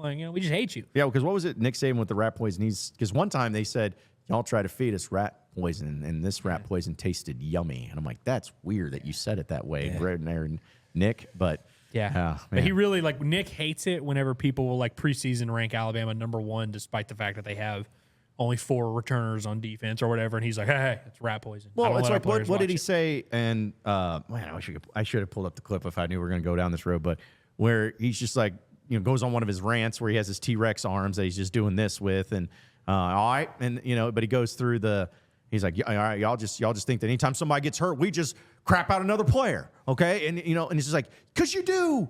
Your recruiting rankings say that you do that, sir. You literally have 5 stars all the time. You have 5 stars playing special teams. Yeah. And congrats on doing so. But yes, you do pretty much. But this idea of just y'all just think we just crap out another player, all right? And it's because you do. That's why we believe it. You literally had a stretch of success that no one's ever seen before, and you had 3 NFL quarterbacks on one roster for crying out loud. Now, granted, none of them are overly great. Some of them are okay. Mac Jones sucks. They've had their moments, yeah. Yeah, but it's don't act like you were just, the peanut gallery out there to just, golly gee, the lovable underdog. Yeah, the team from Hoosiers, and thinking that it just I hate the underdog mentality when it's not needed and not there. Just stop. And that's something that bothered me about the Super Bowl coming up, which it's crazy to think that the Super Bowl is happening. It's been moving so quickly into the there's still football going on, but we'll probably talk about that for a few more days. And 49ers. Do you wish the Super Bowl was on Saturday instead of Sunday? 100%. Or at least make it to where that Monday's a national holiday. Well, do y'all at least appreciate it being at 4:30 p.m. Central Time? It's at a weird time every year. Yeah, because they have to keep moving it back because of the dadgum performances and commercials and crap. Mm-hmm. How y'all excited for Usher? I like Usher. I like Usher, and I'm not a diehard Usher fan, but he's got songs that it's that's what I want to hear at the Super Bowl is oh, yeah, I hadn't heard that song in a while. That's why I loved Rihanna's last year because it was oh, yeah, hadn't heard a lot of these songs in a while. I'm excited for Reba singing the national anthem. You talk about being patriotic. I'm going to be in at Flyway like this when Reba's singing the national anthem. Are you a Reba fan? Love Reba. Really? I was never a Reba guy. Me and Hillary went to Reba's place in Atoka, Oklahoma. Oof. That's where we're going on the way back from Arlington. We're stopping at Atoka, Oklahoma. We're stopping at Reba's place. Man, that place. What happens there? Is you have steaks? It's like a 3-story place in this small town, Oklahoma, that no one's ever heard of. It's like a 3-story building. The first floor is like a restaurant. The second floor is something else, maybe like a speakeasy or something like that. Then the third floor is a gift shop. We got shirts there, and she's from Houston, so Hillary's family, they're big Reba fans. But no. I'm gonna be excited watching Reba sing the national anthem. Yeah, because I feel like they have 8 different either anthems or songs that get sung by there's the Black different national people. anthem, which is gonna get sung, which is not gonna they're not gonna be cool among the chat. No, and then they have they do America the Beautiful, right? One of and then I don't know. There's just so much the Super. I know we could spend the whole time talking about it, but the Super Bowl is just a lot. It is a lot. I know it's the #1 watched television event every year. I get it. But man, it is a lot. It is a marathon. Oh yeah. And that's why you got to have a party. You got to have you got to have guys hanging out, and you can't be really locked in on the game. You got to be able to kind of come in and out as you please. Yeah, no doubt. Yeah. And also you got to not care about the result, which is where I'm at with this Super Bowl. I do not give a crap. Yeah. I just reported that the 49ers are going to win, and so they probably will. I will probably bet on them to do so, but I could not care less. I know. And that's where the Super Bowl becomes more about the halftime performances or the commercials. The commercials always have there was a time frame. It almost became it became too much of a thing because there was a little stint where the Super Bowl commercials were pretty epic and funny and great. Yeah. But then they're oh, well, we always have to be epic and great. So let's flood all this money to make terrible commercials because we want to spend the money on the celebrities and on the, the length of it. But the writers, it's almost like Hollywood in general. We're not going to spend any money on quality writers. So it's just like, hey, here's Pete Davidson getting hit in the face. It's like, okay, that's a terrible commercial. Pete It doesn't do Davidson anything. getting hit in the face is kind of funny. I was going to say, John, I think I'm on I the don't think it's opposite. funny. I think it's I'm just here, nice. I'm here It's for nice the to see. dumbest celebrity commercials. Like the Bud nice Light to see. commercial where it was like Miles Teller and his wife like dancing. I was like, all right, that's cool. I Yeah, like like, that. again, there's it's- always Super Bowl commercials that I'm like, you know what? It's stupid, but it's like I'm in. Yeah, I'm into again, it. it's but if it's like you're trying so hard, that's the thing that I'm out on. When you're trying way too hard. They certainly are investing a lot of money. But I did one of the last things I did before graduating college was we had to pick one of the Super Bowl commercials to do like a marketing thing, whereas like you have to explain. I think the class was called like persuasive communication. We had to like break down what they're going for. And so I broke down the Cheetos commercial, which was Ashton Kutcher and Mila Kunis and Shaggy. And I it was do like, remember it that wasn't one. me. It wasn't me. And he's got like the Cheeto on his face and all that. And Yeah. great stuff. See, I think, what was it? I don't know if you guys remember, but Terry Tate office linebacker is still one of my favorite ones. And because it was a Reebok commercial. And again, it was this guy who was he was a linebacker in a corporate office and he was just destroying people because they weren't putting cover sheets on their TPS reports and stuff. Yeah, that's good stuff. Like it was, but it was so like, it was long, it was well done. It was like a documentary style. And hearing some of the thing that, he's throwing and the people are getting so scared. But anyways, it's like the well-written creative stuff. But now, again, it's just celebrities are just like random. And also the Super Bowl commercials are coming out early. Like you just go, like I saw the one for Paramount where it's like, hey, it's got, what's his name? That old dude from Star Trek, Patrick Stewart, just like throwing Hey Arnold, which is a show I loved in my childhood as a football with the guy from Reno 911 and Drew Barrymore. And I'm like, what is happening? Wow. Like, what are we doing here? But I guess because they're all Paramount. Do y'all remember People, there was so. Well, y'all remember Don't Touch My Mama and Don't Touch My Doritos or whatever? Yeah. That was a classic. There was one that like made everyone cry a couple years ago. Clydesdales?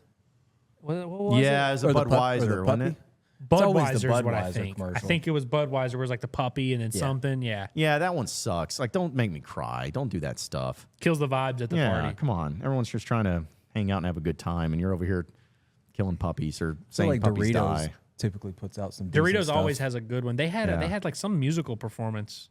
Like they always have like somebody that comes out there and like a music artist or something. Yeah. I mean, again, they have like different different stuff. Sprite's a top tier commercial company. Yep. But the thing is they do quality over quantity because they don't do a whole lot of them. But when they do, which I always thought was weird because I remember LeBron James was like the only person they had in their commercials, I think, for like 8 straight years. Were y'all rocking with that Tim Tebow pro-life commercial back in the day? That was like one of the most polarizing. I got to get I up to don't date remember on my that one. Super Bowl Yeah, commercials. it was a huge deal when it happened. People were like, obviously, people Well, I mean, on it's, both sides yeah. were very upset about that. Yeah. I mean, that's the thing is like if you get political or whatever, it's like you get your point across because people are going to talk about it because that's what at the end of the day, it's what commercials are about, is about talking about. But There's always going to be Yeah. like that one commercial where it's just like a QR code.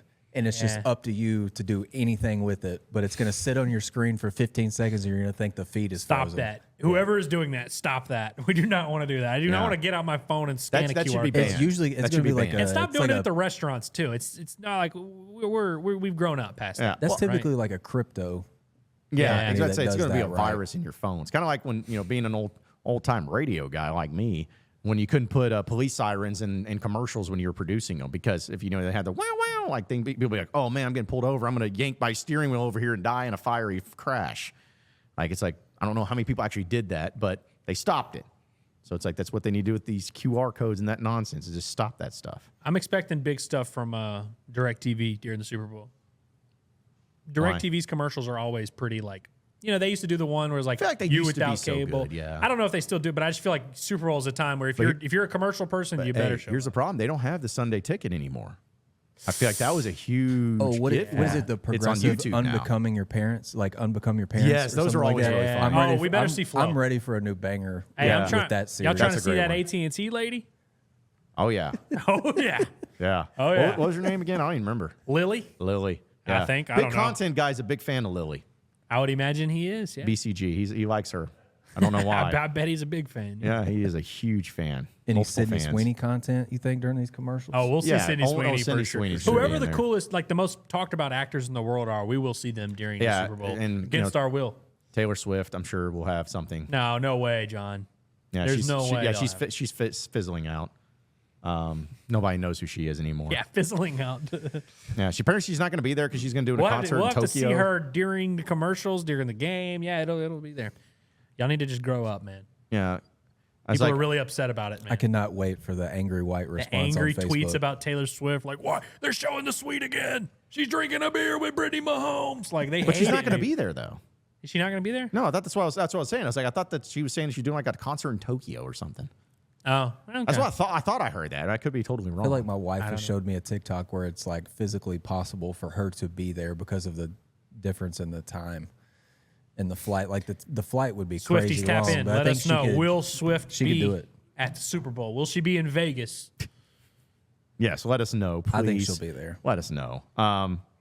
Speaking of that, that's a good segue. We're having good segues today, having good ones, because I want to bring up something that has to do with not really the Super Bowl, but at least with Taylor Swift. I promise it won't be terrible. At least that won't be. Okay, she is coming. All right, according to Branson, she's gonna be here. Yeah, huh? Or it's Taylor Swift. Both. Jeremy Sprinkle says she'll be there. One of them's breathing hard, at least. But either way. Of the story, Jeremy Sprinkle, if you want to ever tell your side of the story, what went down? Yeah, Soul Sprinkle. Let Yeah, us we know, man. love you, man. We love Jeremy Sprinkle. Yeah. He was, because that was before even. That was before. No, it wasn't before. Was it before that? No. Manziel definitely was. No, before. no. The remember the guy that was like that went viral. He was all what is he Salt called? Bae? Oh, the Salt Bae. Yeah, no, Salt Sprinkle. Bae, yeah. Salt Bae definitely was ripping off Jeremy Sprinkle. Yeah, that's what I was saying. I Yeah, thought you were yeah. talking. No, Johnny was also used to do this. that. Yeah, he was this. He was Jeremy Sprinkle was definitely Yeah. before Salt So Bae. Manziel did this. Sprinkle did this. That's how you know. Jeremy Sprinkle. Salt Bae had the. Three touchdown game against Mississippi State in 2015. Yeah, and you can say whatever you want, but I mean, who had the better NFL career between Jeremy Sprinkle and Johnny Manziel? So obviously, Yeah, I would say that won out sure. over that. Yeah. So yeah, up yours, Manziel. Former Think about Cowboy that. Jeremy Sprinkle. That's right, and he was actually a Redskin. Well, hey, yeah, he was a real Redskin. Was a Redskin, Not a commie. before, and then maybe a part of the football team. Yeah, he might have been. He might have been in then- Dallas by that point. Yeah, I don't know. He's a big NFC East guy. Yeah, they love him in the NFC East. He has to stay in that division. NFC there. East tight end Jeremy Sprinkle. Yeah.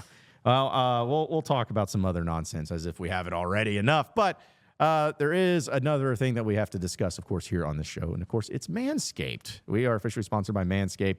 And, folks, we know what the month of February means, a lot of the stuff that we've talked about. But how about this? Roses are red, violets are blue. Trim your balls, and your date will thank us, too. That's according to Manscaped, because Valentine's Day is knocking, and Manscaped is the remedy for what the Love Doctor ordered. His prescription?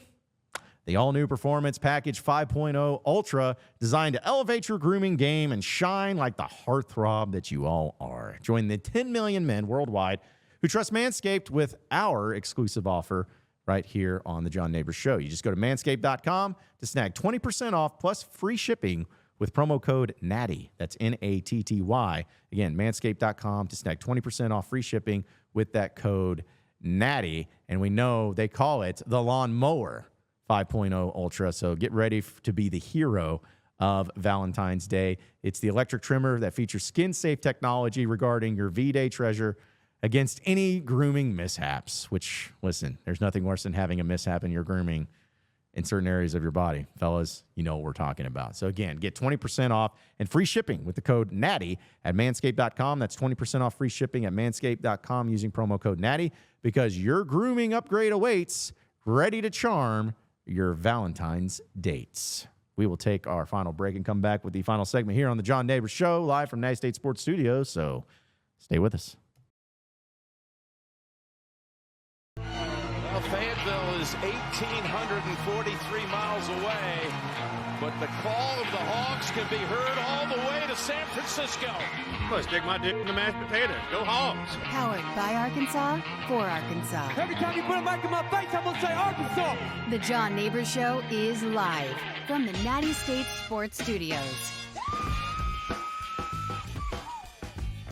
Welcome back into the John Nabors Show here live from Natty State Sports Studios. Appreciate everybody listening in and watching in this afternoon as we enter into our final segment here on the show.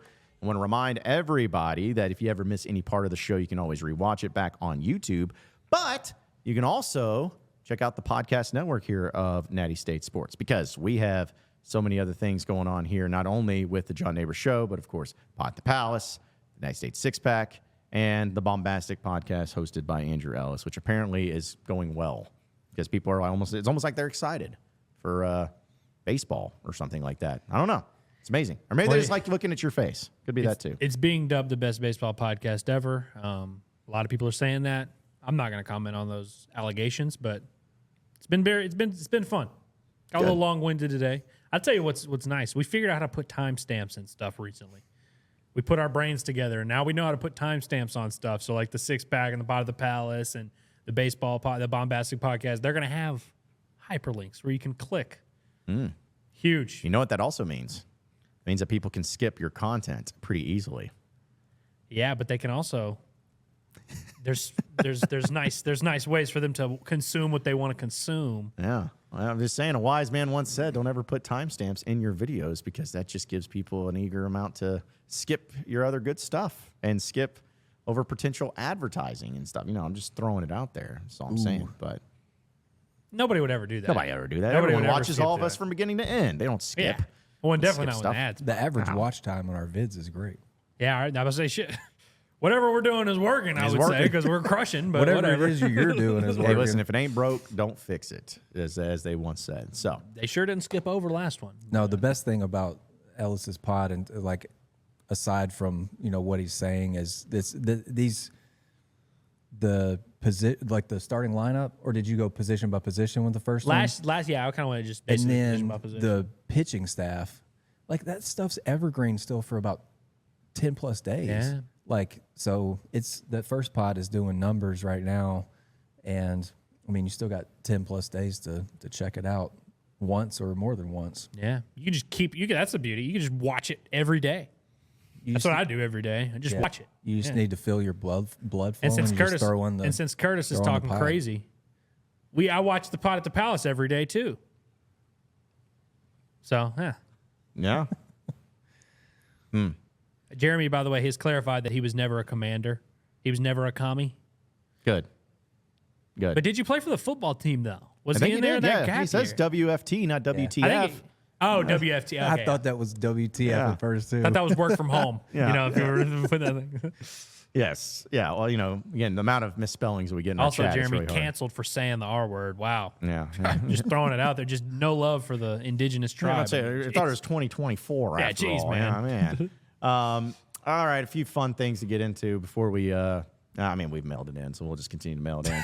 How about this? So, speaking of Taylor Swift, she's threatening to sue the UCF, that's University of Central Florida, junior who tracks her insane amount of private jet travel. Now, if you've listened to my show or my podcast or just know me in person, I'm not exactly a Taylor Swift or really about her fans. Her Swiftie people, it's stupid. Like, they will go and they will defend Taylor Swift before they defend their own Lord God. But either way, Taylor Swift is apparently threatening to sue her, who tracks it. Now, here's the thing. Are we on team Taylor Swift or team UCF Junior here? I'm team I was going to say, I'm not on either team, but John, I don't think you should be the one shaming people for tracking flights. Oh, but I'm shaming them. I'm shaming them. You're shaming. See, but that's the thing. This is their Arkansas football head coach. But this is their Sam Pittman. But what does that get her? What does that get this junior? I mean, all it gets me. I've been seeing a bunch of tweets clicks, it gets me likes, it gets me follows. This gets her threatened, sued by Taylor Swift. Which, have you been threatened to get sued by Taylor Swift this week? I don't think so. That's true. Maybe I should try. I'm just saying that, she's a junior in college. You think she has more important things to do? Because I feel like Taylor Swift probably travels a lot, As right? a former junior in college, when you're a junior in college, you have nothing to do. Trust me, you have nothing to do. Well, and now people know this kid is the person who tracks Taylor Swift. Knows where Taylor Swift is. I don't want to draw attention to toxic things on the internet, but are y'all familiar with a Twitter account named VLone Predator? It has not come across my timeline. Well, he got in trouble and sued for doing photoshops of people and maybe making them different races and stuff like that. But he has just made he's been sued, but he keeps making, anytime someone tweets something at him, he quote tweets him. He's like, here's what you would look like if you were black or Chinese or whatever. He's like, just keeping on doing it. He's been sued by like all these people, but he just keeps on posting stuff and quote tweeting people. And so she might just do this forever, where she like, every time Taylor Swift says something, she's like, well, you just flew to Maine. So I guess my thing is like, is she getting money for this? Like, I know you can get paid on Twitter these days, but like, I feel like if you're going to put in that much effort into something, at least make it worthwhile to what you're doing. Because at least with my plane tracking and my own ridiculous mind, I was like, oh, well, this will be good for my content, my radio show and all that. But like, if you're asking if people care about where Taylor Swift is flying and if she can do stuff with that, I would imagine she can. I know they do. But can she make money? Or assuming it's a her, I hope it is. But it's like, can she make money on it? Like, I don't know. I mean, I think Swifties are crazy, man. If some Swiftie was like, if you DM a Swiftie and you're like, hey, I have information about where Taylor Swift is headed and what she's been doing these past few weeks, I think they would pay for that information. I guess so. Swifties are crazy, man. Maybe I'll be on the wrong business. Maybe people pay for Arkansas Razorback sports content. They will pay for Taylor Swift's whereabouts. I promise you. Guess so. But they don't have to pay for Arkansas sports content here. No, we're free 99. I was trying to see if you're never going to be dissatisfied. Oh, sorry, it's actually a guy, by the way. Right, Jack Sweeney is his name. Never mind. This is weird. Yeah, we're out. Now it's turned weird. Now it's gotten weird. But yeah, so so here's, I should just read the story instead of just assuming. But he runs several accounts that track the flight paths of planes and helicopters owned by celebrities, billionaires, politicians, and other public figures. Sweeney says, I think it's important to note that nowhere do I intend to do harm. I actually think Swift has some good songs. It's good to know. Swift has some good songs. He's like just a casual, just like internet consumer. He's like, I just tracking the flights for the hell of it. So yeah, the fact that he's doing it for everybody. Again, I hope he's making money. But I bet I would imagine he's finding a way to do something with this information. Okay, so now we're starting to get into the meat of it, because it's talking about basically of the legal action that's coming over there, because huge backlash of the environmental impacts of her flights. Because while on the road, and also jetting across the U.S., the information's already out there. Her team thinks they can control the world, Sweeney says.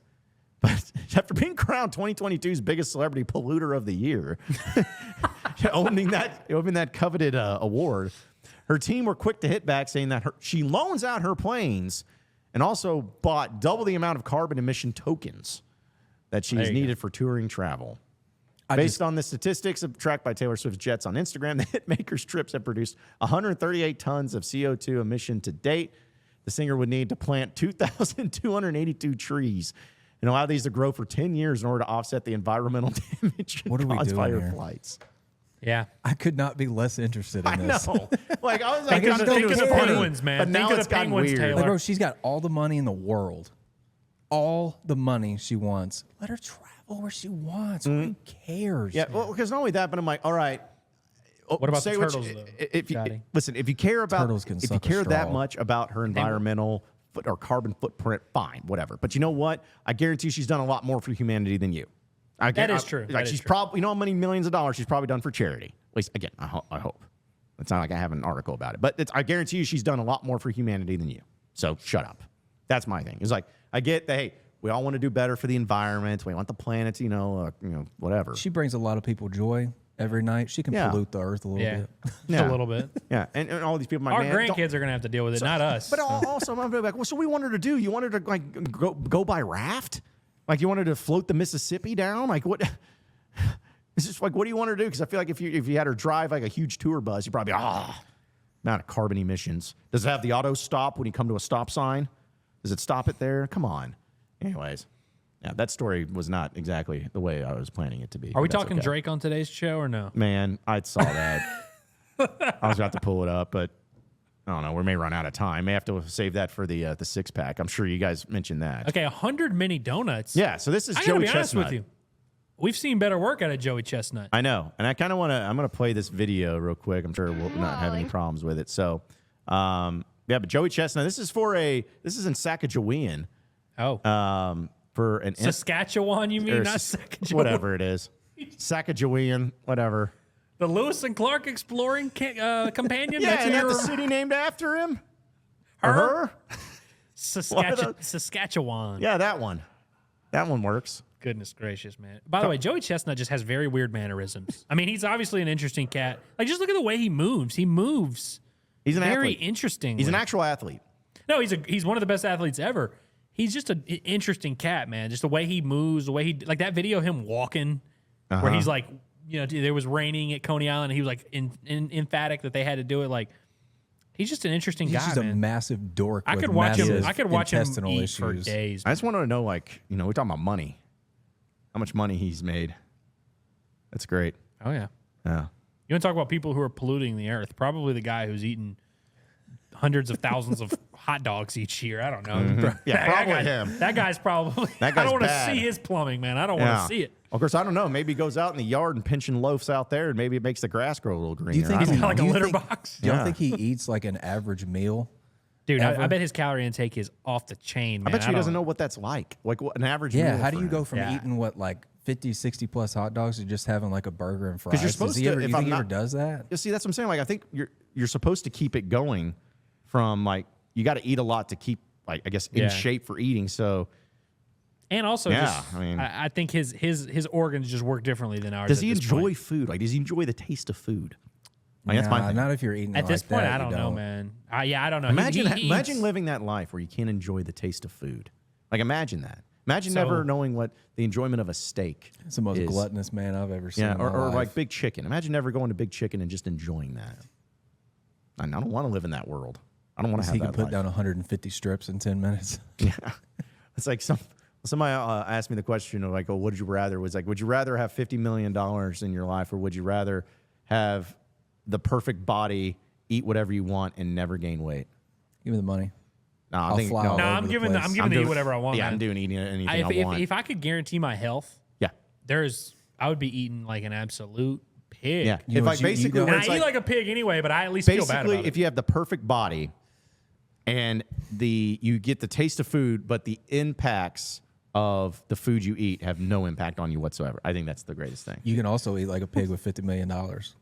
It's true, but you can't have the nice body to go with it. You can have your health. True story, Branson. I am the only person who has bought, or at least at the time when I bought it. No, they probably had like 18 people buy more because they saw, hey, Andrew Ellis was I wearing am a the big chicken trendsetter hat. and a cultural icon, so that does make sense. But yeah, when I bought it, there was a customer or a worker who could not believe I was walking out of there with a hat. He's Yeah, like, "Did you man. just buy that sucker?" Yeah, I was Huge going to laugh fan. more if they're like, did you steal that? Like, No, just- Huge fan of the Nashville hot sandwich there. And then the, what was it? The Shack Attack. yeah. yeah. the slaw When they got on it, the barbecue peppers. chicken alert, I like too. Yeah, Yeah. so good. Oh, I love how the random stuff person says the unmarried guys took the food. Fair enough. True. Yeah, we have our priorities in check. Real quick, though, before we wrap up, sorry, I'll leave the Drake story we'll to talk. y'all. Yeah, I'm sure. Drake meet watches tomorrow. Yeah. We'll move it to tomorrow. Watch. I'm sorry, what now? Yeah, yeah. Google just, Drake's yeah, name yeah, right about don't look at images. But apparently, according to Las Vegas locally, which is an astute media outlet, that apparently an NFL player was in town for the Super Bowl, got attacked by a coyote last night at the lake. I bet it was a kicker. I just want to know, like, how do you know that it was an NFL player, but you don't know who it was? I how saw does that get some out? theories floated today that it was Russell Wilson. Now that would That be great. seems very fitting. That would be fitting. It's That could guaranteed happen to someone him. that we don't know, or else we would have Because heard it about doesn't it. say it's a player for the Chiefs or the 49ers. I bet it's like it's someone that we don't know. Yeah. That's someone like pretty well, not well known. No, but I was going to I say. would love to play the game where we just pretend like we just I was guess gonna who it is. Yeah, I was going to say Antonio Brown. Although he is not an NFL player, but he is first team. Man, his Twitter account is crazy right now. He is that CTE is Dude, he said crazy. Dan Campbell was the first head coach with CTE. Nah, he's not the first. He's damn sure not the first, man. A lot of half of them are former players, man. They're all that. Yeah, well, he can blame everyone who has any problem with AB, and Antonio Brown. It's a Perfect or whatever is the one that did that to Vontaze. him. Perfect. Yeah, Yeah. it's the one that did it to him. So yeah, it was fun to see. Yeah, the people talking about who the NFL player could possibly be. So would Russell Wilson be the funniest one? Like, who would be the funniest? To me, one? that's hilarious. Yeah. I think that's funny. I'm trying Russell to think, Wilson would be a like, funny one. Yeah, I also think like Kirk Cousins or like one of the like random middle of the pack quarterbacks, like like Zach Wilson, I think would be fun because I'm a Nathan Jets Zach fan. and I Wilson hate would be Nathan funny. Peterman's But still like in the Matt league? Ryan, dude. Imagine Matt Ryan getting attacked by a coyote. He's not he would playing, though, not anymore, right? Matt Ryan, he doesn't play anymore, but he Okay. would not have the athleticism to get away from the coyotes. So it'd be Yeah. like funny if it was like a big dumb idiot like that. You know? Yeah. Yeah, that's always like what I think. if it's a big guy who's actually an imposing figure, it's like kind of horrifying. We're like, oh damn, a coyote got his ass. But it's like Matt Ryan, it's like it's funny. That's why I don't like look at Shane Gillis when he talks about I won't say what he says, but it's like the funniest. It's like there's the funniest of everything. I'll go first, but no, but it's Tua is pretty funny because he just finds new ways to get hurt all the time. So it'd be like kind of funny if it's like, oh, he's out for 6 weeks, coyote attack. Yeah. I mean, the list could go on and just like people that would be pretty humorous to see. Hey, Dre Greenlaw, Super Bowl MVP. TBD. We'll maybe do a gambling show later this week where we'll hype it up. Mm-hmm. Fayetteville High. I hope Brandon Allen calls the coin toss. Remember, he was the coin toss caller for the Bengals. And I think he's still doing it for the 49ers. Or I know he did it earlier. Get the scoop on what he's thinking. Yeah. I wonder where he's. Yeah. It's true. Find that out. All right. Let's close up shop. What'd you guys learn? Anything today at all? I learned that we're continuing to crush it here at Natty State Sports headquarters. And as John mentioned, we got a lot of good stuff coming out. I'm excited about the Boss Hogs, excited about the pod at the Palace. Tomorrow morning is going to be interesting. I'm excited for people to hear that pod. Bombastic crushing. John Nabors is still John Nabors. Yeah. The six-pack is hotter than ever. Everybody go listen to the six-pack right now. I guarantee you'll have a better day. Yeah. I sit in on that recording all the time, and it's a lot of fun. Yeah. It's just they don't want me involved in it, but I would bring it down probably. Yeah, we need to get you a live studio audience to when you guys record it, and just give the laugh track of something or other, like a sitcom. Get these guys a rooftop patio for this spring and let them do the six-pack. If only we were at a building that had a patio on one of the higher floors. Yeah, if only. Well, there's plenty of cigarette butts out there for you guys to sift through. That's probably make a filter out of them. Take your heater blade, an air filter, your heater break elsewhere. Yeah. Well, Scotty, did you learn anything? Is just how funny the six-pack is and how great it is? That baseball pod's killing it, and then it would be incredibly funny to me, like if Russell Wilson was the guy that got the coyote after him. Yeah, like, that's what I'm cheering for. Hope whoever it is okay, but like Russell Wilson doing that's kind of funny to me. Yeah, that's fair. That's a good one. Well, I'll say this, and ending on this note, you know what I learned is something that I should have known, but what I learned, Toby Keith had a lot of bangers. A lot of bangers, including the Red Solo Cup. And who knows, maybe I'll continue to drink out of the Solo Cup because why not, But in honor of Toby, of TK, to you. That's what I learned today. But that does it for us here on the John Nabors Show. Appreciate everybody listening in and watching in. Be sure to subscribe. Be sure to like. Be sure to share. Be sure to tell us how awesome we are in the comments, no matter what it is. Hype us up because we're pretty cool. We're not the underdogs. We're going to be the ones that show, hey, people always knew we were going to be awesome, and we're going to finish awesome whenever that ends up happening. But either way, appreciate everybody watching, listening in. Have a great rest of your night. Same sports show, same sports channel. Tomorrow afternoon, stay safe, everybody, and we will see you then.